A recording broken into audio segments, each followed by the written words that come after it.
Hello, welcome to Omnibros Live, the Friday show where anything can happen that won't get us demonetized. I'm OmniDog, and this is Lou, Comics Guide. How's it going, Lou? Baba Booey. Baba Booey. Hit him with the hind. This is big news. Before we get into our topic, you said you read some funny books. I did. Were they for the comfort part of the read, or were they new to you? And do you want to save them for Monday or?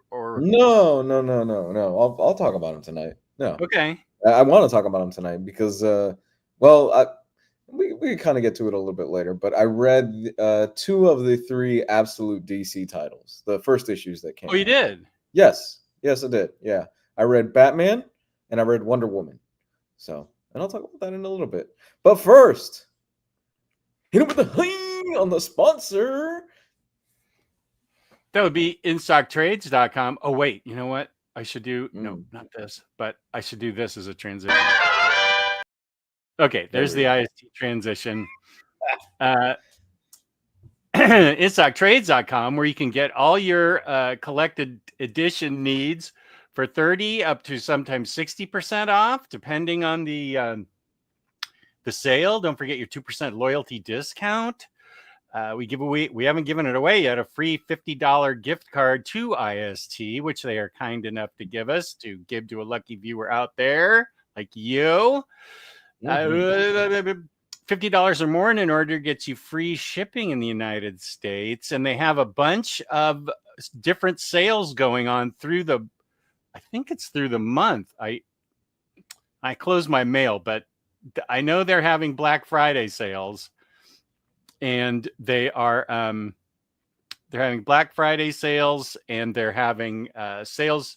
I feel like it's through the month. Somebody tell me if I'm wrong or right.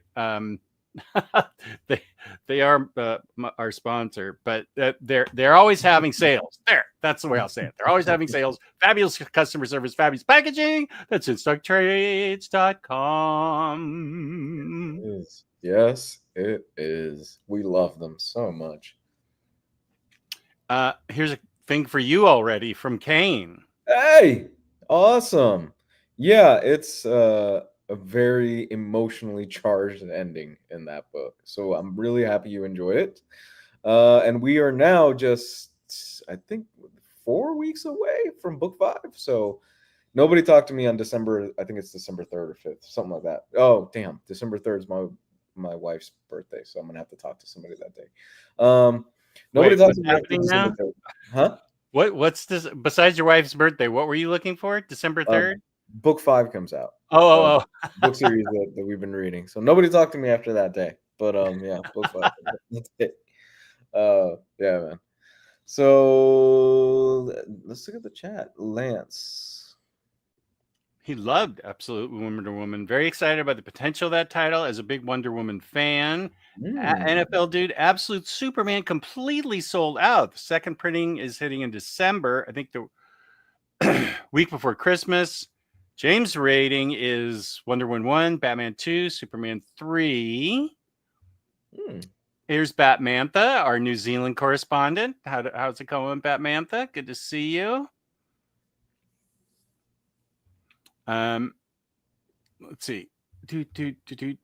Okay, yes, we spoke to Kane, NFL dude. Had the Clash has given him a throw up in London calling on this week for comfort albums. Hey, awesome. Kenny's here. Labruski's here. Labruski was first. Nicely done. Hey, bud. How you doing?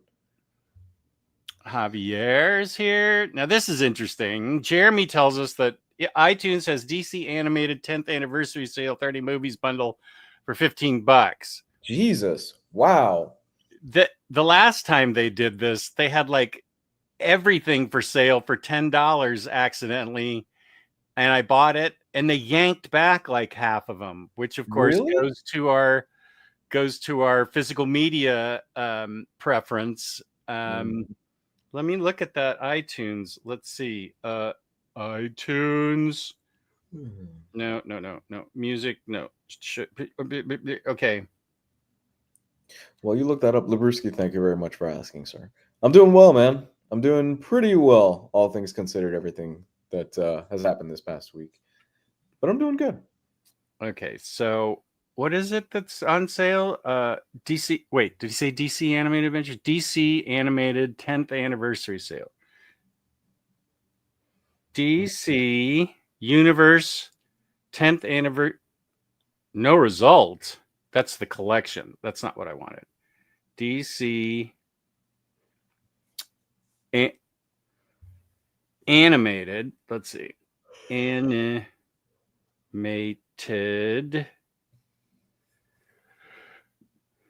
10th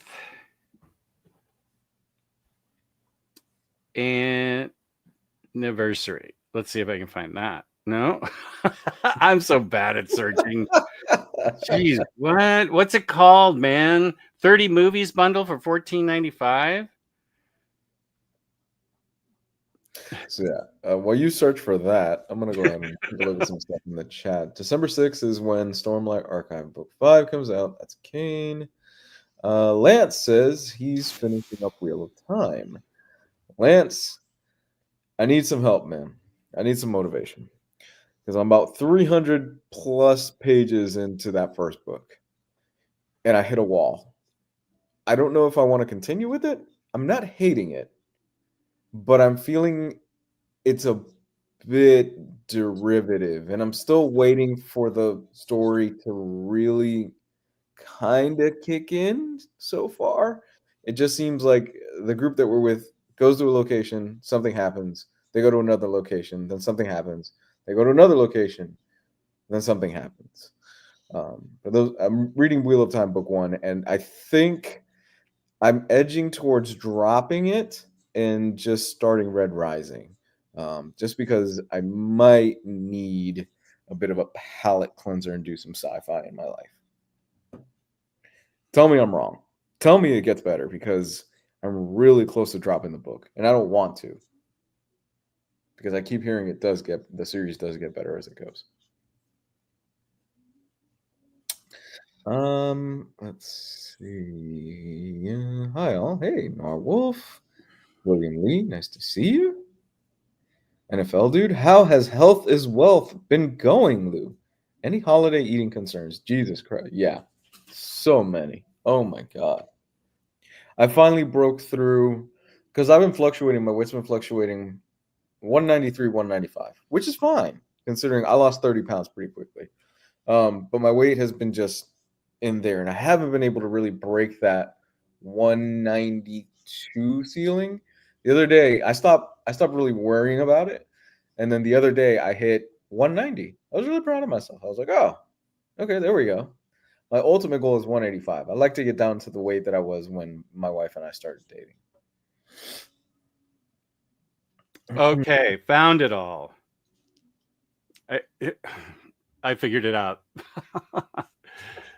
Okay, 10th anniversary collection. You get Batman, Harley Quinn, Teen Titans, The Judas Contract, Justice League Dark, Batman: The Killing Joke, Justice League versus Teen Titans, Batman: Bad Blood, Justice League Gods and Monsters, Batman versus Robin, Justice League Throne of Atlantis Commemorative Edition. Oh, sorry, Gio's not here. Batman Assault on Arkham, Son of Batman, Justice League War, Justice League The Flashpoint Paradox, Superman Unbound, Batman Dark Knight Returns, Superman versus the Elite, The Elitists, Justice League Doom, Batman Year One, Green Lantern, Emerald Knights, All-Star Superman. What? Whoa. Superman Doomsday, New Frontier. Even I've seen that. That was good. Yeah. Batman Gotham Knight, Wonder Woman, Green Lantern First Flight, Superman Batman Public Enemies, Crisis on Earth 2 Earths, Batman Under the Red Hood, Superman Batman Apocalypse, Superman Shazam, The Return of Black Adam. I don't know about any of those except for the one that for New Frontier. Are any of those were any of those good, or are those sort of the B, C list titles? I mean, was Red Hood here's the thing. Yeah, Under the Red Hood's there. I have seen maybe a handful of this stuff. and this is a bias against me, and I've gotten better with it, but I have a problem with I don't how do I say this?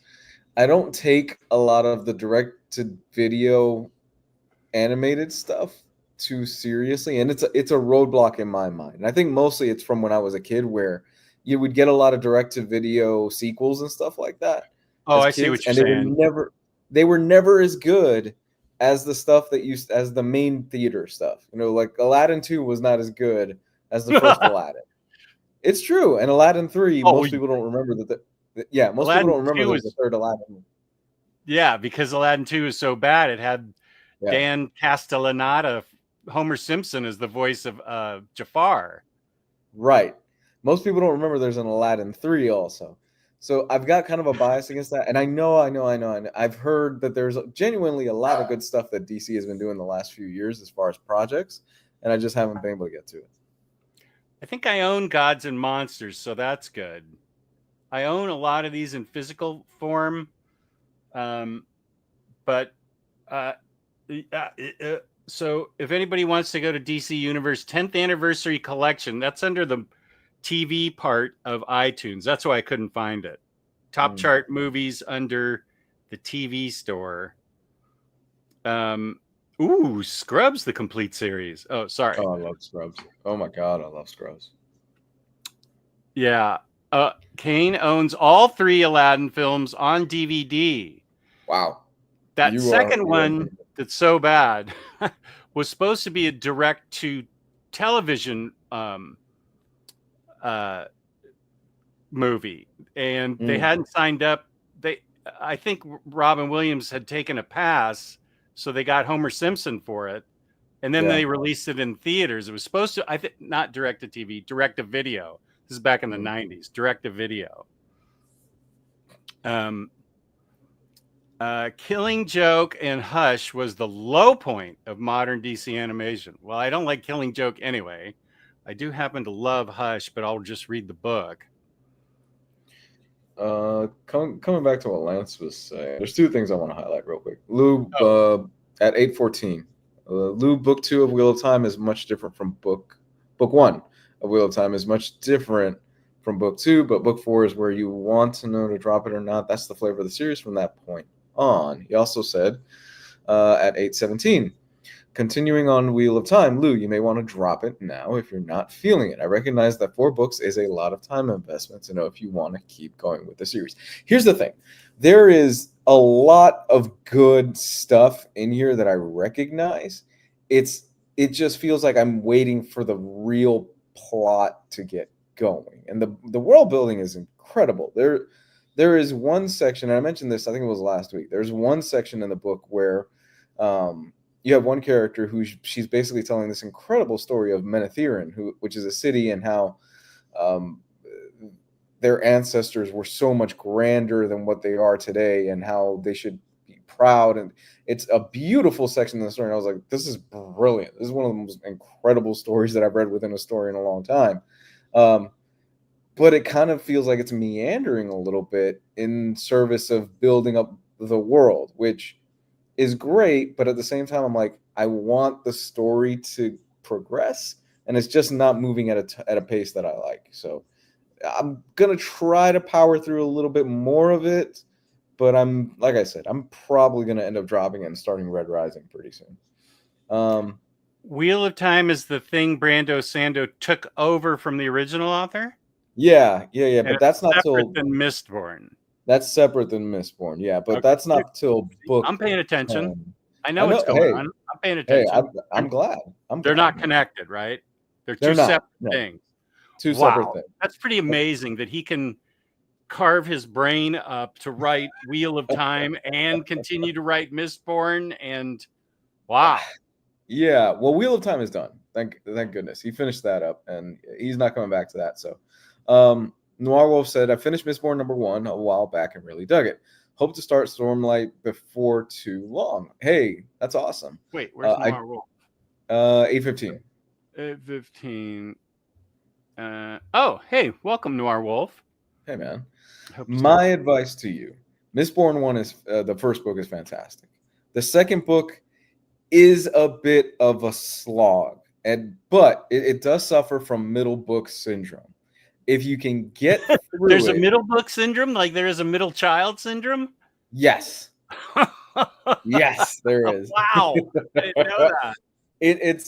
It's a very political book, and some people are turned off by that. I happen to really enjoy the second book. I read it this year, but it's worth it to get to book 3 where he wraps up that whole era.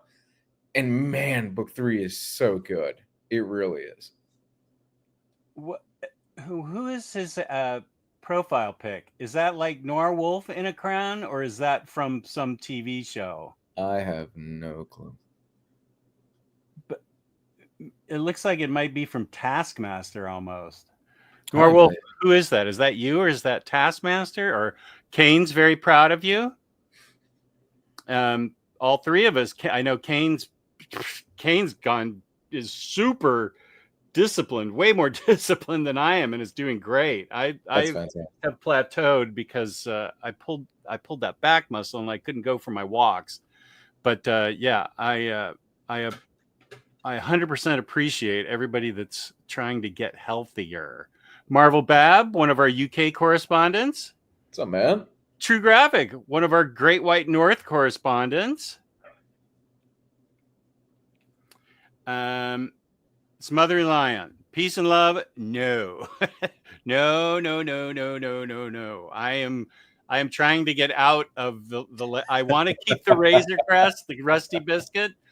I'm looking for a buyer locally so I don't have to ship it, because it'd be $50 for the Daily Bugle. I just don't know where I would put it. I want to build it, and if I can't find a buyer, I will build it. But I'm really strapped for display space in this place. Yeah. Although I don't know, maybe I've got action figures on my desk here.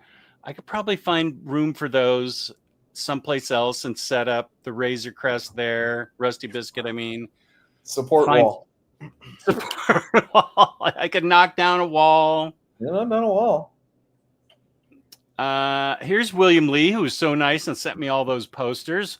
What is Arcane? Arcane season 2. Arcane is a Netflix series that I need to desperately sit down and watch, because I have the first one on 4K, and I keep hearing wonderful things about it. But I'm still about 3 or 4 episodes behind on Penguin, and Penguin is incredible.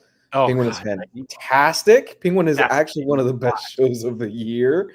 Dude, it takes place right after the Batman, right? 1 week. 1 week right after. Dude, okay. Penguin is fantastic. Oh my God, you're gonna love Penguin.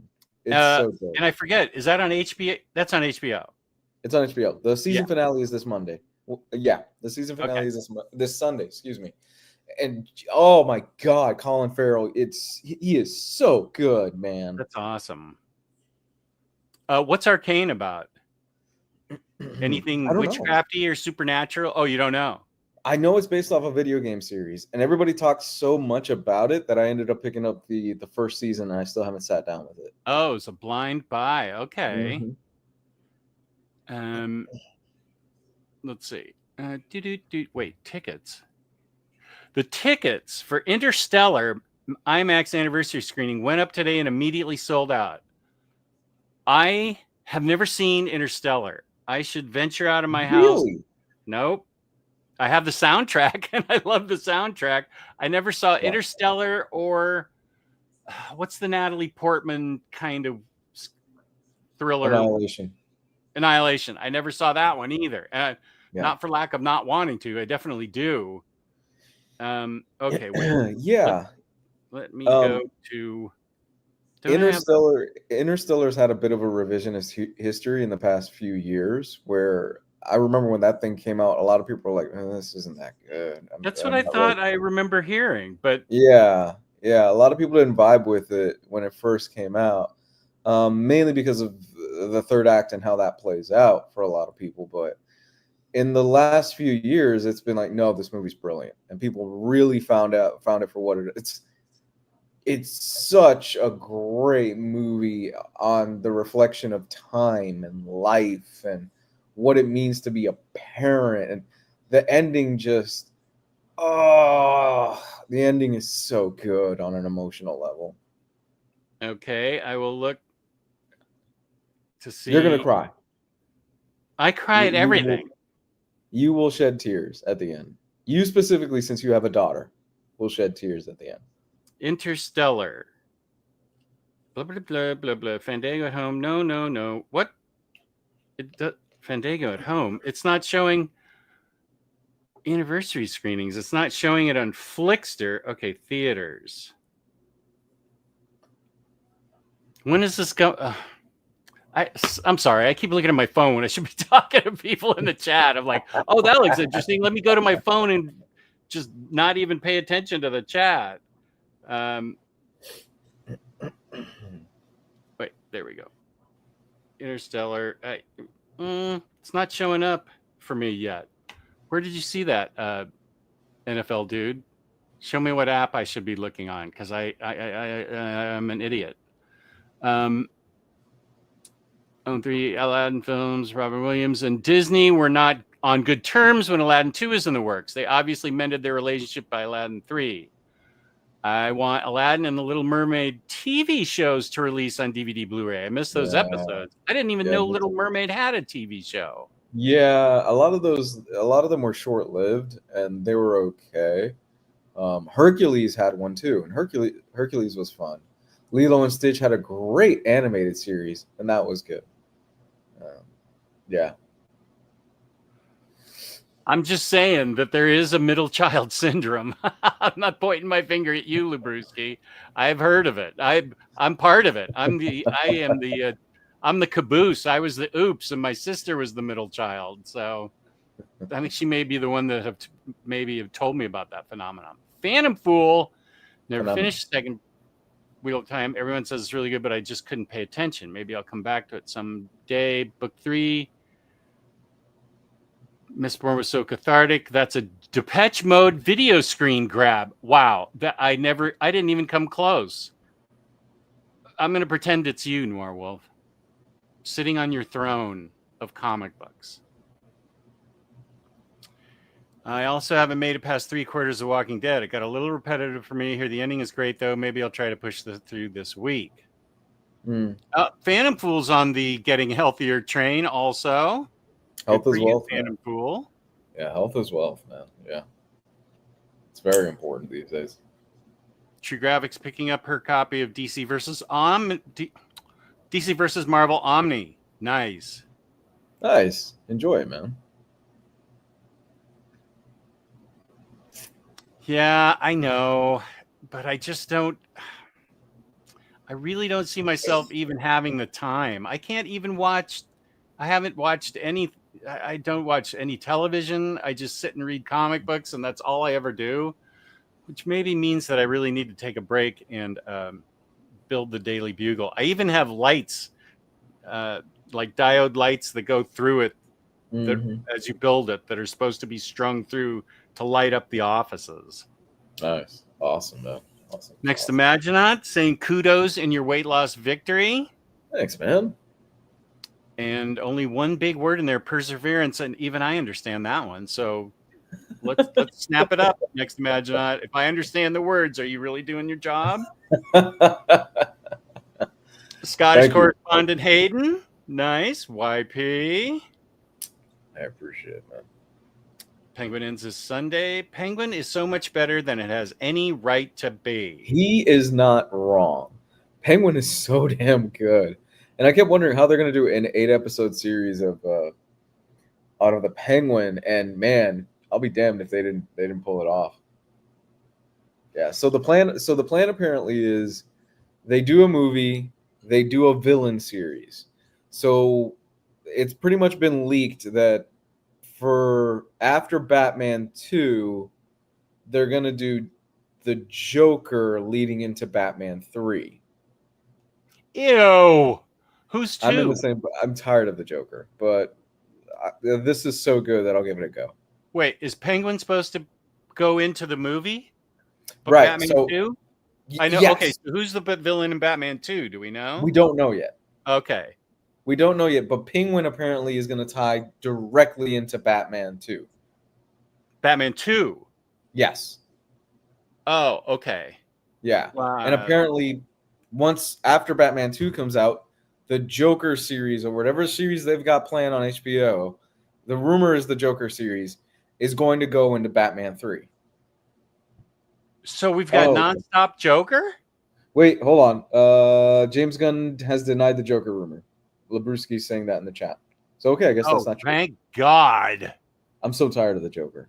I'm Oh, so yeah. done with the Joker in general. And I think that everybody agrees it's too soon to even try to compete with Heath Ledger's Joker.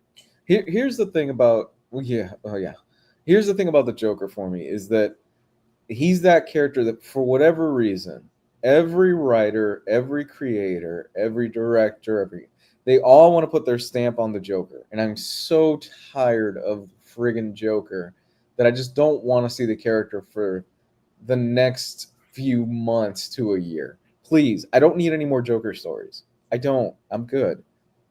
Focus on somebody else. Clayface. Do a body horror story. I've been yelling this for like 4 years. And hey, every horse has to cross the finish line at some point, and I just crossed it. Just so I'm with you on it. It's just so much of the same. Batman has such a rich and varied rogues gallery. Can we get a body horror movie with Clayface? I just saw a movie called The Substance with my wife last week. Have that person do a Clayface movie and make it a commentary on Hollywood and the obsession of appearance and how we're so infatuated with staying young and how we look. There is a whole movie to be made out of Clayface just with that.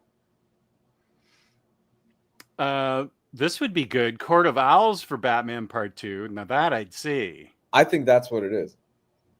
It fits. It works. I think Court of Owls I think it's going to be Court of Owls and Hush will be the big thing for the next movie. That would be good. And I think Labruski is right here. I'd like to see a legit, real Mr. Freeze, because Mr. Freeze, and of course, now that I finished it, Batman the Animated Series, so I'm an expert, having seen every episode once. But I have seen an awful lot of Mr. Freeze episodes where he was a sympathetic character.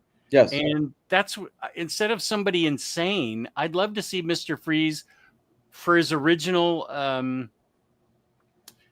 purpose, trying to help his wife and doing anything that he could to help his wife. Yeah. And letting nothing stand in its way. So it's wrong. So we have a villain, but his goals are kind of noble. He wants to save his wife. That's better than just murderous mayhem. How did you care for the interpretation that they did a few years ago? It was Scott Snyder's interpretation where I think it was like a one-shot issue where Mr. Freeze as a child was a little bit screwed up and he threw his mom inside of a lake and she was in a wheelchair. No, I don't remember that. Was that you don't remember this? Batman? Was that in his Batman series? Oh man, I don't remember if it was in his Batman series. I remember it being a one-shot issue, and I think he left it a bit ambiguous if he was crazy as a kid or not. And I remember him getting a lot of pushback for that. I don't remember that. Well, I read those comics back when they first came out, 2012. Me too. So that was over 10 years ago that I read that. But see, that's where you're good at remembering stuff than I am. I need to, I pulled my comfort books because I had to have them right here in front of me to say why I liked them. And I know you can just pull things off the top of your head, and I can't really do that. Kenny, I have a comic I want to show you while Lou answers some other question. Sure. Cool. All right. I just found this Convergence. I bought 2 Convergence books back when Convergence came out because it was so awful.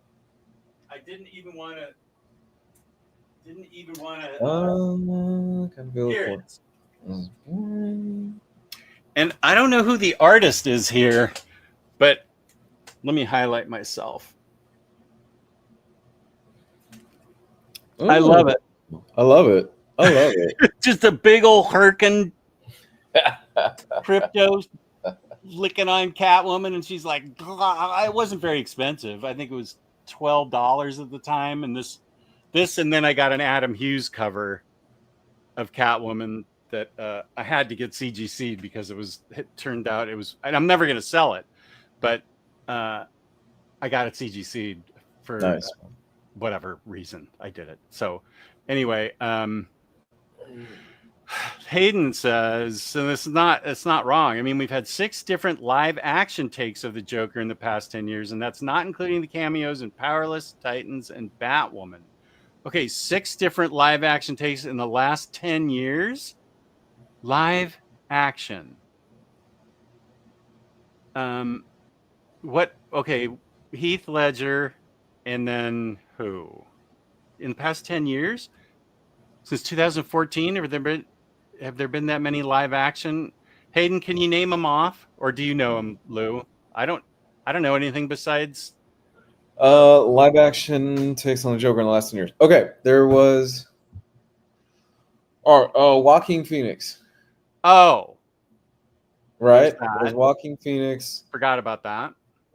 Carrie Monahan. I forgot the kid's name. Oh, in the Gotham TV show. Gotham, yeah, where they ended up pulling the soap opera. I'm actually the Joker's brother. Right. Like, oh, Jesus Christ. Oh yeah. Yeah. Jared. Oh yeah, Suicide Squad. Thank you, Joaquin Barry. We don't talk about Jared Leto. Yeah, he was there. He was in a movie. Who's Barry? Barry Monahan. Okay, so that's the one. They're the twins. Yes. Supposedly. Yes. And then there was the one in the new Batman movie that was cut completely. And you could find the scene online. Oh. Yes. Last time I heard, he was just laughing in the cell with the Riddler, and I was like, no. No. There is a full scene where they kind of try to do a Hannibal Lecter. You can find this online. They try to do a Hannibal Lecter, and the whole scene is up online and on the DVD and stuff, but it got cut for pacing reasons, and really just didn't make sense. And it's Batman. He shows up and he meets with the Joker, and he's interviewing him because he's trying to figure out if he can use him to track down the Riddler. Kind of the whole Hannibal Lecter, I want you to help me and stuff like that. But really, it doesn't work that well. It didn't work that well for me. And I think it was a smart move to cut it.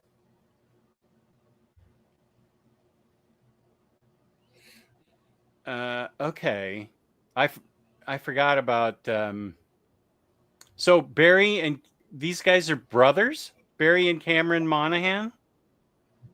I don't know that. They're twins? I remember the Gotham one. The guy that played Metamorpho in the James Gunn Superman movie.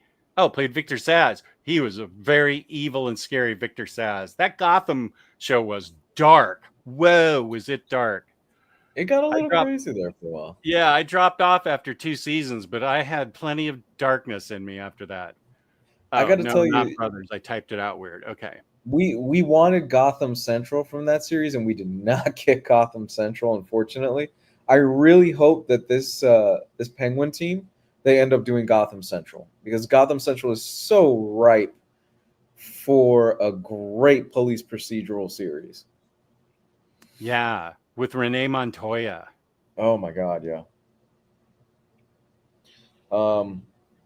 Comics. So this past week, I ended up starting to read some of the Ultimate DC stuff that they've been doing. Absolute stuff? Absolute Batman? Yeah. Absolute Wonder Woman? Absolute Batman? I only read Absolute Batman. I only read Absolute Wonder Woman. Okay. I think I missed something context-wise because I read that this is a universe that Darkseid created, so I think I missed probably that issue. I think maybe it was a one-shot or something like that. That this was supposed to be a universe that Darkseid created. So somebody in the chat could probably correct me on that, but I'm pretty sure I missed that.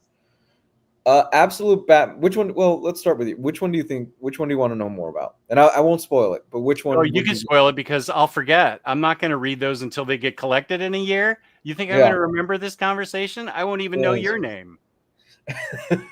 So which one would you like to know more about first? Absolute Wonder Woman or Absolute Batman? Yeah, Wonder Woman's by Kelly Thompson, right? That's kind of the one I'm Yes. most excited about. Yeah. Absolute Wonder Woman by Kelly Thompson is, of the two I've read, far better. Much, much better. And that, I'm not saying Absolute Batman is bad, but I find it to be a lot more interesting of a premise because it centers around Princess Diana, who, when she was, they changed the origin story up a little bit, where it's Apollo ends up bringing Princess Diana down to the island known as Hell, and she's raised by, I can't remember, I just read this a little bit ago and I'm blanking on the name of the person. She's raised basically by a witch, and she ends up finding out that she is the last Amazonian, and how she and her race of people were meant to protect the earth. It's all set up. It's all one giant setup issue, and you're getting the backstory of this version of Wonder Woman, and I think it's awesome. It's such a good issue, Jess. Fun. Kelly That's great. Thompson Kelly Thompson nails it, and it's this beautiful story about how when you're raising a daughter and when you're raising a child, you're raising them to eventually leave you, and that's kind of the point, so that they eventually they grow and they're strong and then they can leave you and they can challenge the world, and that's the responsible thing to do as a parent, and how sometimes parents struggle. It's great. It's really, really good. It's 32 pages, and the 32 pages, I was immediately hooked on the series, and I think Kelly Thompson has something special here. You know, she's been, in my humble opinion, she's been one of the best writers of the last few years. She is consistently solid in every single thing that she puts out, but I do not think she necessarily gets the credit she deserves. And she's had a few books that have been solid, but she also gets a lot of books that get cut underneath her and they That's end up true. being short for Yeah. whatever reason. I really do hope that DC gives her a chance to let this book run and let it breathe, because it's a really solid start, and the art is fantastic. Maybe is all DC all in, like the big issue everybody's supposed to read first, Kenny? I think that might be it. Okay. Yeah. So, I, as a father of two daughters and one that's a 2-year-old, it hit a little bit. It hit a little bit harder for me. You know, some of the story about what it's like to be a parent and raising a child, and how you're eventually raising them so they can go out into the world. It is really, really good stuff, and it's only the first issue. But, we're getting close to the end of the year. We'll see where it stacks up when we do the Oh, end of the year stuff. So I'm okay. very enthusiastic about it. Kenny says you must read DC All In first. Okay. Okay. So then I got to go back and read that. Yeah. So Absolute Batman. This is written by Scott Snyder with art by Nick Dragotta. I liked it. I did not love it. Partially because this felt a little bit, and I know I might get a little pushback on this, and that's fine. This felt a little bit edgy for the sake of being edgy, and maybe my taste just is not there anymore. This is a book that I could see being straight up out of the 90s. That's not a Something compliment. Yeah, it's not bad. Here's the thing, it's not bad. It's not bad at all, but this feels like something that could have come out of that Spawn era, where we're going to be edgy a little bit for the sake of being edgy. They never push it too far to the point where Batman is killing people, but they walk up to that line, and it's okay. Some of the dialogue is all right. It's not terrible. I don't think this is Scott Snyder's best work. But again, it's only the first issue, so we'll see where it goes. I'm gonna stick with it. That's the best compliment that I could give it. I think what they do with some of the characters is actually really interesting, and that's really where the hook comes from. Because, like the Ultimate Universe and like some of the best stuff, where you get a chance when you start a new universe to play with expectations and origins of certain characters. They do that here, where they tweak Bruce's origin just enough that it makes it interesting because he's no longer rich. He was never raised rich. His parents were really nobodies. And he grew up on the streets. And the origin story plays out a little bit differently in the sense of death and everything like that and who dies and everything. And that is a good enough hook that it keeps me invested and it keeps me wanting to read it. In particular, what they do with Alfred, I think is very, very interesting. So, story is okay. The dialogue is okay. The hook is good enough that I'm curious to see where he goes with it. I think Nick Dragotta's art, because I love his stuff in East of West, I think his art on the book is not the best. There are certain... Is it suited to the subject matter, or would it be better? Would he be a better artist for a different character, or is he just not doing a great job? I don't think it's not that he's not doing a great job. It's just I think East of West, and I think that is a book where every single issue in East of West is gorgeous. It's a beautiful book. It's incredible looking. And there are certain panels and certain moments in here where I go, is this really Nick Dragotta? Like, this isn't really the Nick Dragotta that I remember from East of West. And who knows? East of West was an Image book. He might have had more time. He might have been able to work a little bit of a lighter schedule because he was working with Hickman. Yeah. And, this is a kickoff of a new universe. They might have had him under a bit of a tighter constraint timeline-wise. And the art is not bad in any sense of the word. But it's not just East of West,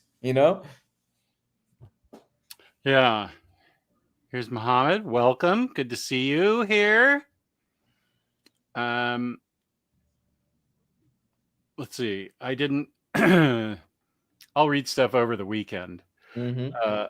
Programming note: I do not have book club on Sunday. For those of you, I will put that. Larry has something else he has to do. So I'll put that in my OmniDogs Vault community. Absolute Batman 1 is on the DC Infinite app. So, good. Does that mean All In is also on it must be on the Infinite app. Maybe that's where I'll read those and just not collect them. I think you should give it a go. Like I said, Absolute Wonder Woman is a home run. It's a grand slam. I can't wait to read more of it. But that's not surprising because it's Kelly Thompson. Absolute Batman is like a line drive. And not a home run. I think I got that right? That's a baseball term, right? Yeah. Is a line drive for like a extra bases or right into the outfielder's glove for an out? Let's go with the glove. Oh, he's out. So that I would say that's probably not good. I think maybe you mean like a single and not a home run. Line drive. There we go. Single. Yeah, let's go with that. Sure. Yeah, sports ball. I know sports. Yeah, sports know me. Oh, wait, River, where's SmackDown? I'll have it on and I can comment. Is that on the WWE network or whatever I've been watching? USA. It's on the USA app. It should be. Okay. I can turn that on. I think I have it on Hulu. SmackDown. What? Oh, WWE Raw is what I see on Mondays. That's right. I think USA. Okay, thanks, River. Appreciate it. I think the best DC book out right now is still World's Finest by Mark Waid and Dan Mora. I'm 2 books behind on that. I've got them. How good is that stuff, man? Super, super good. Batmantha says there's a new championship being announced tonight too.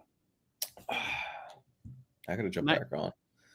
I don't know. Do you know that Batmantha trained to be a wrestler? Yeah, I think you mentioned she met Rhea Ripley. Yeah, or something like that. Or she knew her, she met her, something along those lines. I think it's awesome. Yeah. As a youth, like 15 years ago or something, I think. Which is amazing. And then Tuesday night, I had the comics show on Tuesday night, and I had on Bunk and Samantha, and I thought, oh my God, this is going to be nothing but wrestling. but it started about wrestling before Bunk even got in there, and I don't recall that Samantha started talking about it, but as soon as Bunk got on, it was about wrestling because everybody in the chat was bringing wrestling stuff at him. I love Bunk, man. I gotta get on. I gotta talk to him one day, just Yeah, on the show. Jake, you could tell Jake was unhappy, and I'm like, dude, Jake was co-running the show with me because I had a lot of people. I had over 80 people, and so I needed him to sort of help me keep up with the chat. And he kept texting me, when is this wrestling stuff going to be over? I'm like, this is where the chat wants to go. This is where the chat wants to go, man. And so she's right. He was lit. I have no problem with the wrestling chat. I don't have a problem at all. I think it's funny. Let me get my charger. I'll be right back. Okay. Yeah, no, I don't have a problem because everybody in the if the chat wants to, I go where the chat wants to go on live streams. So if people wanted to talk about wrestling, I let it go because I only know to turn on Raw and just comment on, like, the first thing I saw when I turned it on was all these women's bodies littering the floor around the ring. And I was like, what is this? It looks like it's from our Civil War in a battlefield. Who hurt all these women? And then it went on to something else. But, and so wrestling is fine.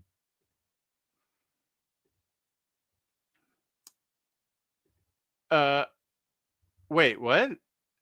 No, that's for Patreon. And actually, I don't know that you get to see that. Just what have you been reading, watching lately? I've been reading a lot of witch books that I'm trying to get, and I'm just gonna have to make a video so I can get on to some other stuff. It's gonna be like a 3-part supernatural series, and I've just had too much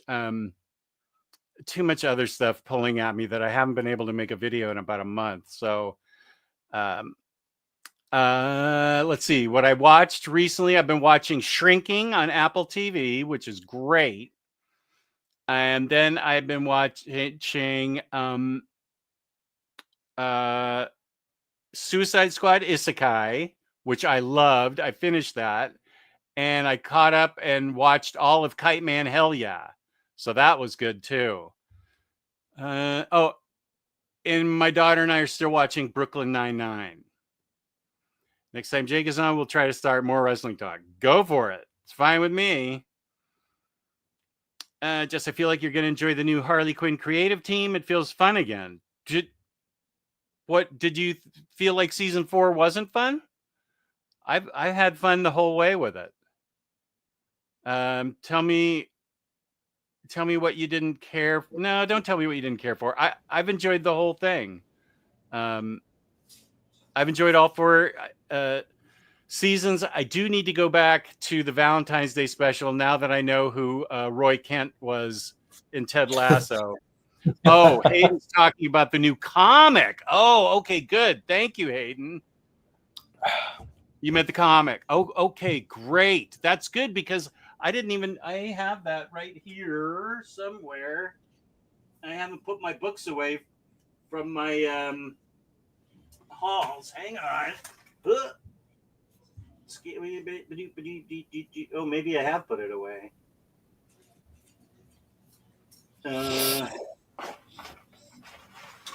Okay, good, because I remember not knowing who the writer was, which is not.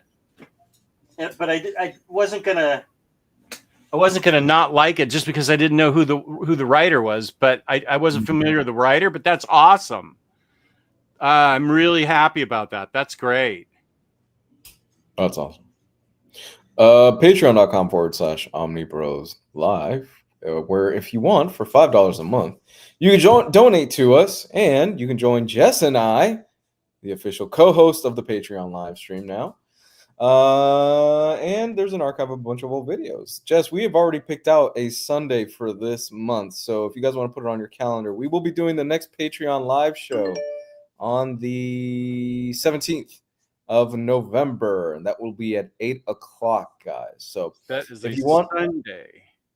Yes. Yeah, I will be posting the link for that next week, exclusively, if I can talk, on the Patreon. $5 a month, guys, gets you in on the live stream where Jess and I talk to you guys, and you can join Jess and I in a live chat like this.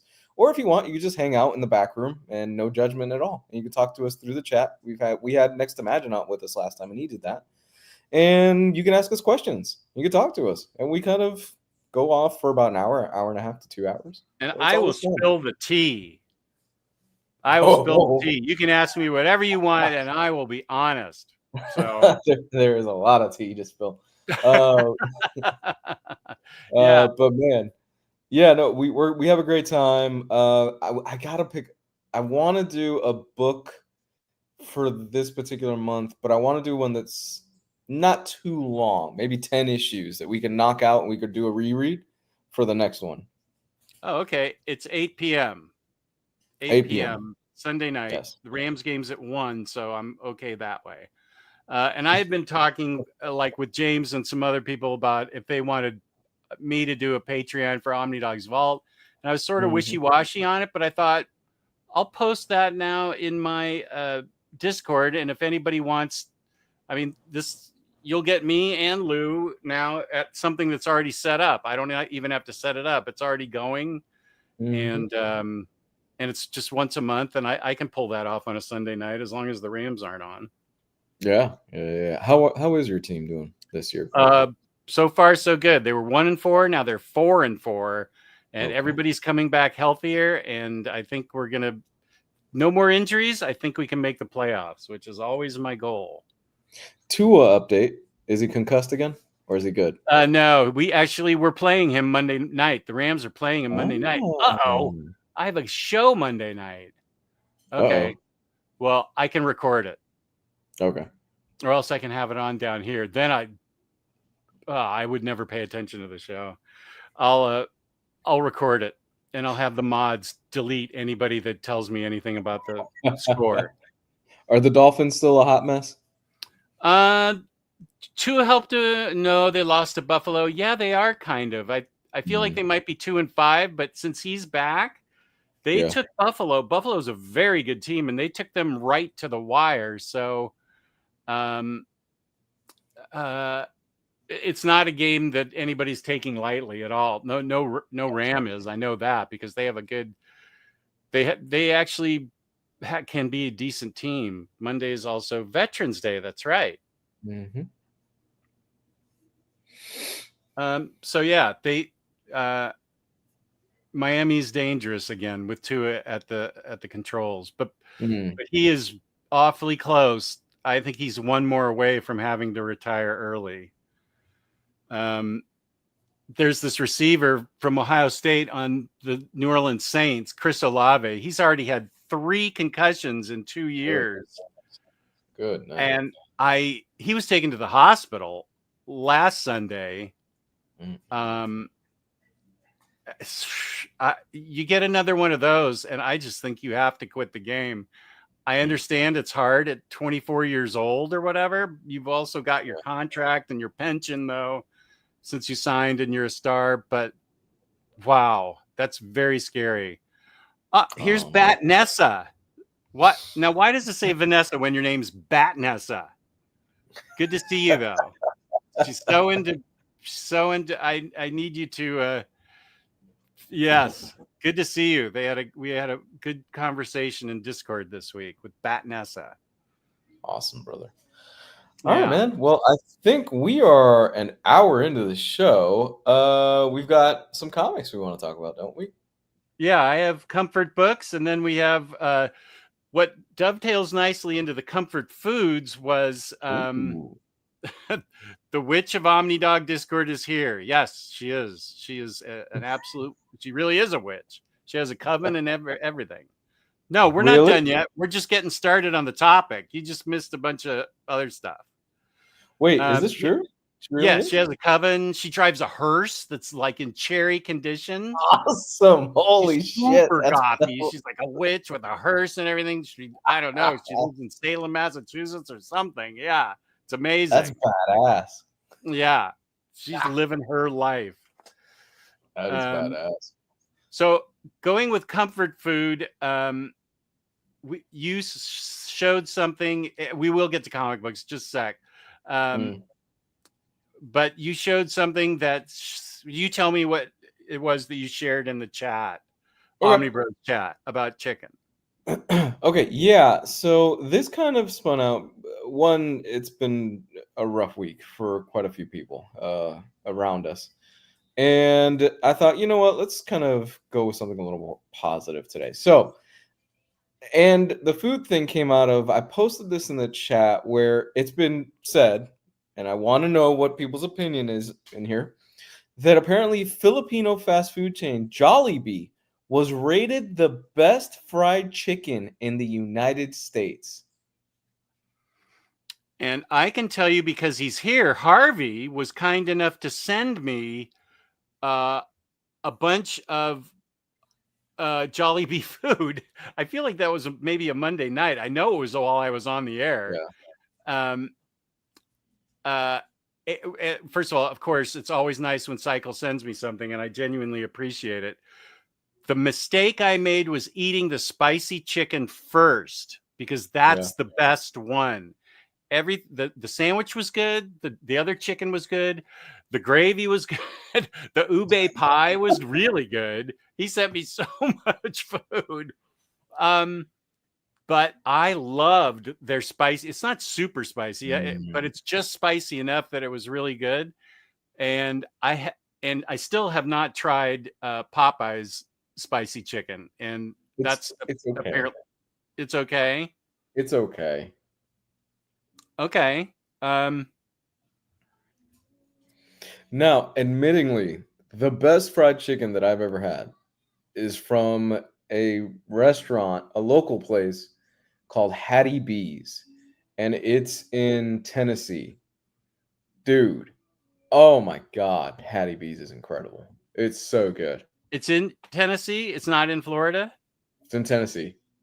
Oh, so you've only had it like once, twice? Yes. Twice, because we went back twice while we were there for the 3 or 4 days that we were there. Well, that's great, Harvey, but you're not door dashing me your own homemade fried chicken, so we don't have any. That's not a. Baby, can we order Jollibees? Just get spicy. Don't get anything else. No, we don't have anything like that. You don't, you don't have Jollibee around you? It's a 55-minute wait for the delivery. No, that'll be bedtime. Jesus, no. Hattie B sounds familiar. Was the place on Triple D? I don't remember. Is that it's been so long. Where were you in Tennessee? Nashville. Oh man, that's the home of hot chicken, hot spicy chicken. Dude, the Hattie B's hot chicken is the deal, the real deal. They are not BSing. Like there was a lot of hype around it because everyone was like, "No, you got to go to Hattie B's. You got to go to Hattie B's." And I was like, "Okay, cool." And I come from Miami. I live in Miami right now. Where the thing is here with Miami, there's a lot of what we say in Spanish is come mierda. Whoa, listen to that accent. Wow, you must be like Hispanic or something. What is it again? Come mierda. And that means? A lot of bullshitting.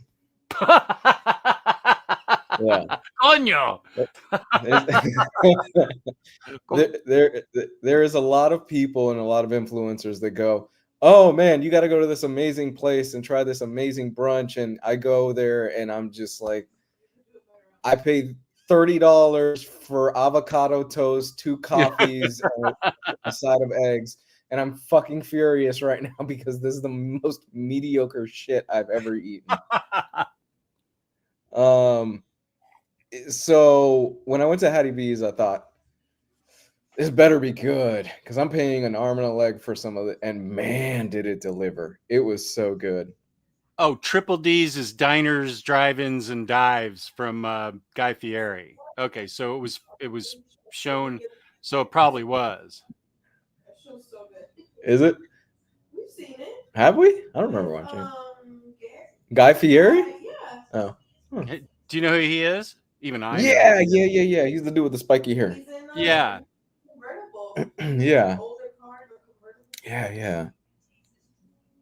Yeah, he does find some really fun, cool places. I do like that show. Mm. I don't generally tune into it, but if I happen upon it, I'll watch it. Yeah, Um, Hattie B's is great. Hattie B's is fantastic. Yeah, so Miami's kind of notorious for influencers that they'll go and they'll be like, "Oh my God, I got this $10 cup of coffee and it's amazing," and I'm like, "Everything's great." What have I told you, Jess? You want good coffee? Go to 7-Eleven. Okay, yeah, they do have good coffee. they have an McDonald's amazing. has good coffee too. They have. I've said this before. They've got a Brazilian bold Oh yeah, yeah, that'll yeah. keep you up for 3 days straight. It is liquid cocaine. The Brazilian bold there is what ISIS drinks to keep them up. Okay, it is I amazing. It's so good. You don't um need to spend $5 for liquid brown water. That's all that Starbucks stuff is. It's brown sugar water.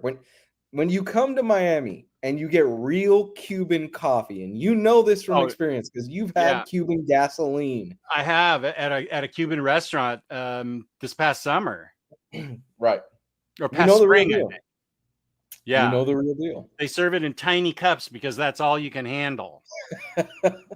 You're not going to want to pile up 4 cups of real Cuban coffee.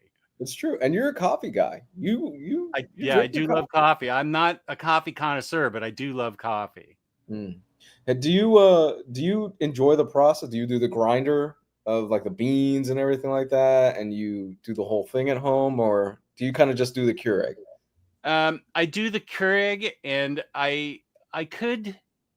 My sister, whenever I see my sister, she always brings her French press, and Ooh. I admit that I do love the French press coffee. And I got jammed up in the chat one time um, because I called it the fancy way, and some European guy goes, "The fancy way is just the plain European way." I'm like, "Oh, Mm. okay, Euro guy." Wow, the the coffee, McDonald's coffee in the U.S. is actually really good. It's good. Yeah, and It's good. I get what you're saying. Maybe UK McDonald's isn't. Lattes, nice. Lattes are good too. That's what else my sister does. She froths up her own milk and then French Ooh. presses me a drink and Oh. brings me this iced, I'm not iced, this pressed coffee with latte on it. I'm like, Mm. I don't want my sister to leave. I want her staying here every day for the rest of my life making me coffee. Does your sister look down on you coffee wise the way you look down at people when they say Downtown Abbey instead of Downton Abbey? Is that kind of No, the correlation? no. You know? Because when you correct us on there's a bit of like, mhm. There, I do. I. Oh, that's so not fair. I get why people make a mistake and say Downtown Abbey, but she does not turn up her nose at me for my Keurig tastes. Gotcha, gotcha, man. Um, but okay, Brazilian bold. Okay, I have a pinky out during the correction. That would be Downton Abbey. I have obviously, like everybody in America, I have a 7-Eleven very close to me, so I'll try. Mhm, This week I'll try a Brazilian bold. Now, do you put mhm. anything in it, or do you just drink it black? Because of the liver situation that I had a few months ago, which Oh I gotta yeah. go back. I gotta go back. I think it's March. It'll be a year, so I gotta go back in March just to get a follow up. And not only that, I want to be more consistent, and I want to do yearly checkups with my stuff, especially as I'm getting older. Um, I drink it black now. Okay. I used to drink cream, sugar, the works on it, like most people down here do. But no, I drink my coffee black, and I can't handle the cream and sugar anymore. I have to have it black. Oh, okay. Now I'm getting corrected. Downton, not Downton. Downton. Rada Hayden Downton. He's got his monocle and top hat there. um, yeah, I drink it black. Nice. So maybe I should. I do grind a lot of my own coffee, but if I'm going to go to all the trouble of grinding my own coffee, I might as well get a press. Mm. Okay. But I don't put milk in it anymore. Oh, Javier, who is now firmly in the camp of physical comics. Since Nice. y'all are talking about DC Absolute this last Wednesday at my LCS, everyone rushed to get variant covers of Absolute Superman issue 1. It was my first time going at opening hours to get comics. Ooh. Okay. Since Welcome we're to talking the about hobby. yeah, we're talking about comfort stuff today, right? Here's one from the days that I was back in college.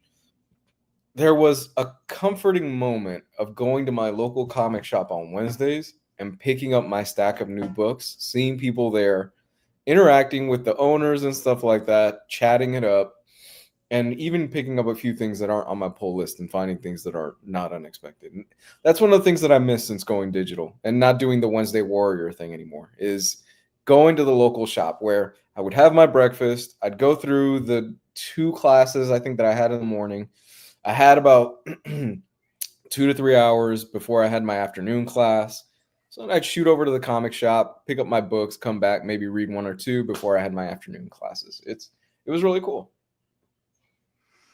Yeah, I love Third Eye, but it's almost an hour away. But I got very excited whenever I would go there on Wednesdays to get my stuff. Yeah, that is a comforting thing. It's fun to go there and meet other people. Yes, I know it means I leave the house. I'll probably get pneumonia and COVID next time and the flu that I leave the house. But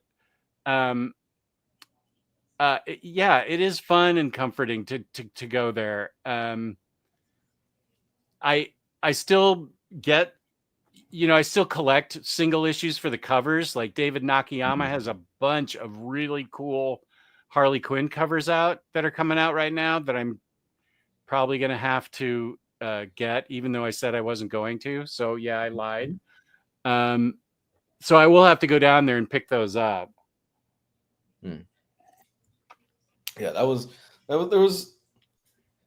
I look back, I look back on a lot of those memories very fondly, but really my trips to the comic book shop, I really look back very fondly, mainly because I was a nerd. Yeah. And it was cool. It was cool. So in a way I replaced this show with that. This show in and of itself has become something that is very comforting. I look forward to the Friday show. More so a little bit than the Monday show, but not because I don't want to do the Monday show. It's because I'm so burnt out from work and life on Monday that I'm just like, oh my gosh. This show in a way has been the most consistent thing in my life for for going close to 10 years at this point. Because yeah, we're almost there. Yeah. We're almost there because it was there during the last relationship I had, how that fell through, just the stupidity of my 20s, which, God, at one point I didn't know if I was going to make it through my 20s. That's how everybody's 20s should be. That's how Oh my mine God. were. Oh, dude, I look back at my 20s, especially my middle 20s, and I go, I am amazed I made it through my middle 20s. And you guys were there with me. You guys went through it to some extent with me, so you guys know how that's true. Tumultuous some of that time period was for me. I do. Yeah, I do remember that. Yeah. So this show, in a way, has been very comforting for me, at least. And I think some of that can. I think some of our longer fans that were with us from closer to the beginning of this, as well, they would agree because we've had some diehards, man, that have been with us for a while, and they ride or die every single week. Well, here's one of them. Harvey Picard's Ghost. Jess, you only drink the packaged K-Cups or pack a reusable one? I generally pack a reusable one, but if I can't, here's the thing. When I come downstairs,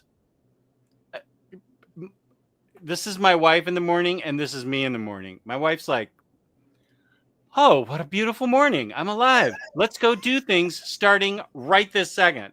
And That's me. I fall. Me. Oh my God. I fall out of bed. I'm clutching every body part that hurts. I'm crawling on all fours to go to the bathroom. I barely make it downstairs. If I don't have it in me to listen to the sound of the grinder, I'll put in a regular K cup. Because it's almost like my body is hung over every time I wake up. Everything hurts so much. And so and little chirpy bird is going around already halfway done with her day. She's already gotten so much done. And I'm like, okay, don't talk to me for like an hour, please. I love you, peace and love, but I can't take it. Don't even ask me how I am. You already know the answer. I'm awful. So after about 3 cups of coffee, then I'm back to human. I'm the morning person. Really? I shoot out of bed like nothing. I'm up, I'm ready to go pretty quickly. My wife is like, I need at least an hour. Just give me an hour to kind of get myself together, get ready, and then she'll deal with the child, the life and everything. Whereas I'm also the one that usually falls asleep quicker. I'm usually done by 10 o'clock most nights. I'm exhausted because it's been a long day. Yeah. AS is here, and the chat is welcoming him, which is very nice. Batnessa, I can't wait to buy a giant stack of Omnis. Not spending much on myself right now, buying holiday gifts for family and friends. Yeah, this is the time of year that you put your wish list together for Christmas money. That's true. And you, I don't think you saw this comment from Lance that he feels this show's comforting, which is very nice to say. It's love that. Thank you. I didn't always comment, but I've been here since the beginning. Oh, that's incredible. Thank you so much, man, for being there. Don't be sad. Be glad you discovered us at all. True, because the algorithm does not favor this channel whatsoever. That's actually true. No, we haven't grown in a very long time, but I think that's because we do so many. All we do is live shows. That's true. We do live shows. We don't rage bait and we don't clickbait. So, especially a lot of the rage stuff lately, that's what you see a lot of these channels are. You've got Batnessa. You've got a whole bunch of fun ahead of you. So don't be sad. Just be glad that you discovered us. True. All right. This is a comic book show, so I'm gonna rattle off one for you real quick. Okay. Comfort Comics. Let me think. I brought this up for me, and I stand by that. I stand by this, and I think this is the writer's best book that he's ever done. I wonder if I can guess it. Go for it. Is it by Grant Morrison? No. Oh, then I can't guess it. I was going to guess. Oh, it's what? Jimmy Olsen. That's one of my picks. I could show pictures of it while you talk about it. We share a comfort book. Absolutely, man. Oh my God. This is hands down the best thing that Matt Fraction has ever written. And it's not even close. No. Steve Lieber's art, it's beautiful. Jimmy Olsen is such a great... It's how many issues? Is it 10 issues? 10 or 12. Let's see. It's not saying on the back. Oh, let's see here. There's all these little stories in between. Oh, geez, you guys. How many issues? James probably already has the answer. 1 through 12. 1 through 12. Okay. I love that book. It's a great kind of slice of life story where you go with Jimmy Olsen. It really harkens back to classic stories, the old Jimmy Olsen serials. And it's really kind of slice of life where you go with Jimmy Olsen as he goes on these adventures, and how they tie in and everything like that at the end is really good. And it's just fun, man. It's so much fun. I love when he's doing magic tricks. Is this your card? And I love the whole how he ties it in with Luther at the end, and oh my God, it's a series that I could reread and I always get a laugh out of it and find something new out of it. I love that series. Yeah, Steve Lieber's art's great too. He was on Superior Foes of Spider-Man, which really badly needs an Omnibus reprint or complete collection or something. Yeah, great choice. I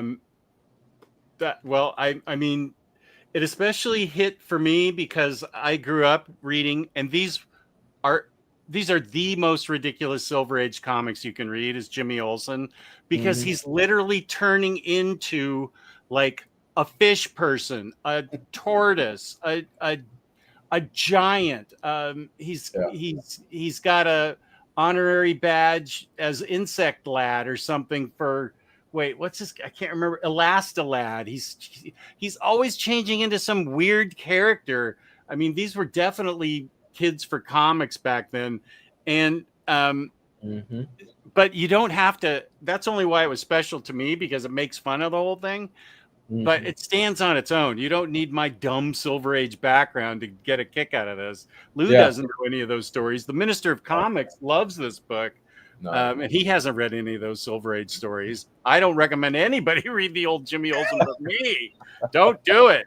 But this book is really, really good. Lou's right. This is such a fun, great book. Yeah. Yeah. Unfortunately, I think it might have been. It's been kind of forgotten a little bit. I think. When did this come out? Was it 2-3 years ago? I feel like it was a couple of years ago. With this 2024, maybe 21 or 22. Let's see. Yeah. Oh, this print is always so small. 2020. 2020. Jesus. Okay. Wow. Yeah, I think that when in another 6 years, when eventually, if we're still doing this, we do a kind of a decade recap. I think that's going to go on the list, to be honest with you, because it's such a great series and it's stuck with me. It stuck with me a lot. Yeah, and it's got really one of the funniest bits about Batman in it I've ever read. The joke where Yeah. where he's telling Alfred, do people laugh at me because I'm rich? And Alfred's like, Or because I'm funny. It's so good. The arrow. Yeah. Oh, it's I adore that book. I really do.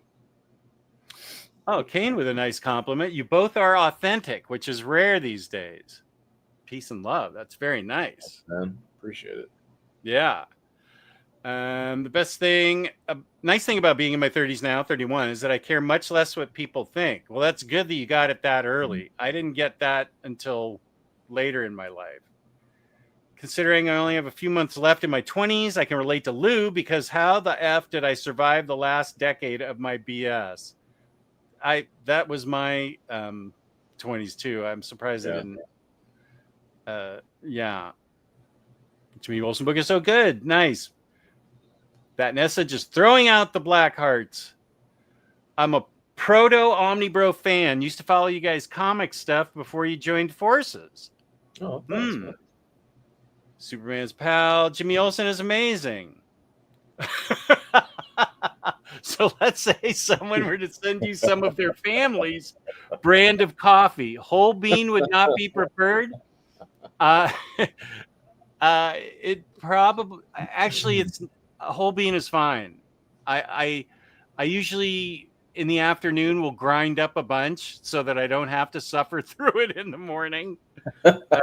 Because I can't even turn the fan on in the bathroom when I go in there. I don't even want the light on first thing. I'm just like, oh, why am I alive? I don't know. And coffee is what brings me back. Peace and love to you, Harvey. Whatever. If somebody wants to send me their favorite brand, I've had Geo. I have Puerto Rican coffee that I still drink from Geo, and it's sort of close to that Brazilian bold you're talking about. That Puerto Rican coffee puts the fire in my blood first thing in the morning. Yeah, that Puerto Rican coffee is the real deal. I would love to get an Omni, but they intimidate me. It looks like a lot, LOL. Well, maybe you need to kind of work your way up to it. I jumped into it because I thought it was a better value. Well, it is a better value, especially even if you're paying full price for an Omni, it's still cheaper than $25, $6 comics. So I think once you've been reading physical long enough, Javier, and you get a favorite character or favorite run, then maybe you could jump into an Omni. But I would never push an Omni on somebody that doesn't want it, because they're complete collections, deluxe books. There's all kinds of great ways to read them. But yeah, Justice League Dark Rebirth, that's not a book I would recommend to you. That's intimidating me, and I'm halfway through it and it's still intimidating me. It's over 1,500 pages. Yeah, it's intimidating. Here's another great white northerner, Jaggernaut. What up? We were just talking about Jaggernaut. Jaggernaut is, I believe, Filipino, because he speaks to Dom in Tagalog. Do they have Jollibee in Canada, Jaggernaut? The Batman Alfred moment in the book is so funny. I often wondered what happened to Lou. Well, he's right there. I used to follow his hardcover reviews. Yep. Took me a while to discover Omar, then just through Omar, and then I circled back to Lou. Aw. Thanks, man. Yeah. I mean, I've told what happened to me 1,000 times on this show. Yeah, I get it. I definitely, and I got it back then. Yeah, sure. And this is kind of funny, just to give you an Omar update. Since he lost his dad, and I lost both my parents a long time ago. So I periodically have been calling him just to check up on him. How are you doing? Everything okay? He had been having a rough day yesterday. Yeah. And so I was like, I was going to say, I had all these things that I was going to say to him, like, spiritual stuff. His dad lives on in you and stuff. And then I started flashing back to my own parents, and he and I both started crying on the phone, only I started ugly crying. I couldn't even catch my breath. And I'm saying it funny because I said, I got to go get a Kleenex. And he's yelling epithets in my ear of a not unkind type and making me laugh. And we both ended up making each other laugh throughout the whole thing. So I know he's doing okay. He's still and will be for a long time in a lot of pain because his dad was his anchor. But it was a funny phone call. We talked for 40 minutes and I had to keep blowing my nose. I was so stuffed up from crying it backfired on me. But he's doing well, and tomorrow morning he'll be doing his show as usual. Well, I mean, people grieve in different ways, and laughter can also be a form of grieving because you remember that period and you reflect on it, and it's comforting. I think laughter can be really comforting for a lot of people, and it doesn't necessarily have to be anything hilarious. It's just something you relate to somebody with. Yeah, and it helps you. We all have to have that emotional valve released every once in a while, and it's not disrespecting the past, the one that's passed on, if you laugh and have fun, because they'd want you to. You're holding them in your heart and they want to have fun with you. So absolutely. I tell my wife all the time, Lord forbid, when my time comes, and I don't want to get too dark, but Lord, when my time comes, I don't want her to cry. I want her to celebrate because my race is done. I'm not going to get into what I believe in and all that other stuff, but my race is done and it's a time for celebration. Well, she and I have actually been talking about it, and I'm taking your ashes to Junior's and I'm spreading them there, and she's going to give me $10 to buy that burger you owe me. I'll put it in the will. Thank you. Just this is $10. You'll get an invitation to the will and everything, and you'll get $10. Welcome, Mr. Awesome. Speaking of Jimmy Olsen, I almost would believe this. Are you looking forward to DC Finest Superman family, the giant turtle man? I almost believe that. Because that's what he was. The 80-page giants of Jimmy Olsen were all the strange mutations of Jimmy Olsen. It was just so odd. But I loved him as a kid. Oh my God. What? Tony Todd died. Candyman. Oh, Candyman did? Yeah, Tony Todd died. How old was he? 69. He just did the voice of Venom in the last Spider-Man game. Ugh. No. What? Oh, that sucks. I love Tony Todd. Oh. Yeah. Well, now I'm answering AS's question. Yeah, Cafe Bustelo. Bustelo? Bustelo. Bustelo. Bustelo. Bustelo. Mm. Bustelo. Cafe Bustelo. See. Hondo, my buddy from the Bay Area. Lou has great takes on movies and comics. He does. Also, I'm Thanks. glad I can say Omnidug is my bud. That's right, buddy. Thanks, man. Appreciate the compliment. I try. Honestly, if you young and don't have much discrepancy income, Omnibus is not the way to go. It's a lot of money. Just read digital. Yeah. Javier's just now moving into physical, so he'll have to make that decision. But yeah. Kenny jumped into collected editions in the early 2000s with the trade paperback of Death of Superman, even on bad newspaper print, but got into the hobby fully 2016, 2017 with Omnis. Nice, nice. Okay, and now I'm being checked on. It's Tagalog, not Tagalong. It's Tagalog. Jaggernaut speaks Tagalog. Thank you, Harvey. Is it Ra's al Ghul or Ra's al Ghul?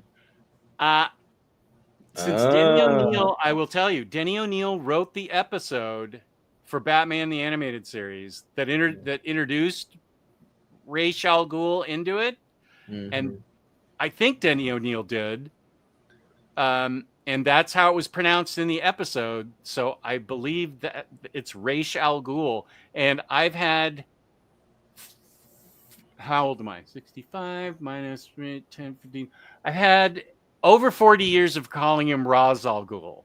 So it's been hard to change it to Ra's al Ghul.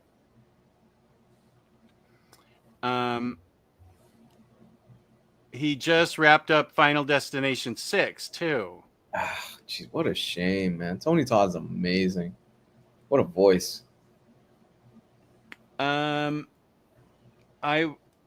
I'm not trying to ignore it, but I also don't. I mean, I only know him through Candyman, and he also appeared on Star Trek Voyager, not Voyager, Deep Space Nine. He appeared. I remember that. Right.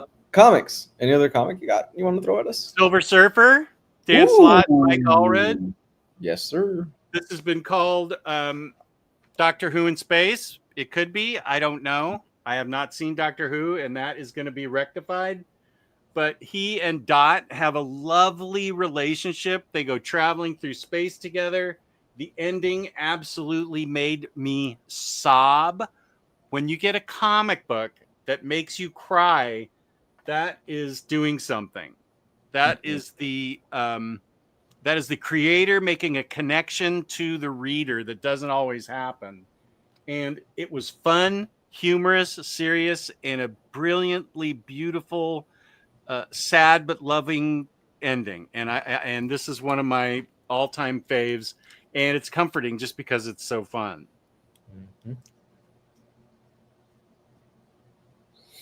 Good choice. Very good choice, sir. I'm gonna go with the Goon. Oh, nice. Yeah, the Goon is always fun, man. It's Eric Powell. It's some of the jokes are a little bit crude and childish, but I think that's part of the appeal of it. And not only that, once it starts getting into Chinatown and the Yanceys, not Yancey, and kind of the story that he's been building over time starts kind of dovetails into itself. It really does get really, really good. I love the Goon. It's great stuff. It is great stuff. Next book, better. Black Cat. This is now wait, did this come out this year? Let me see if it's going to be my book of the year. Originally published. When did this get? 2023. Damn it. Okay, so it was my book of the year last year. Anyway, this was the first thing I ever read by Jed McKay about I don't know, is Black Cat. I would guess she's a B-list kind of villain. But this book is so funny and so well written with such great art and so many awesome twists and turns And Black Cat is 5 steps ahead of everybody throughout the book, and you never see it coming. Just the art is so great.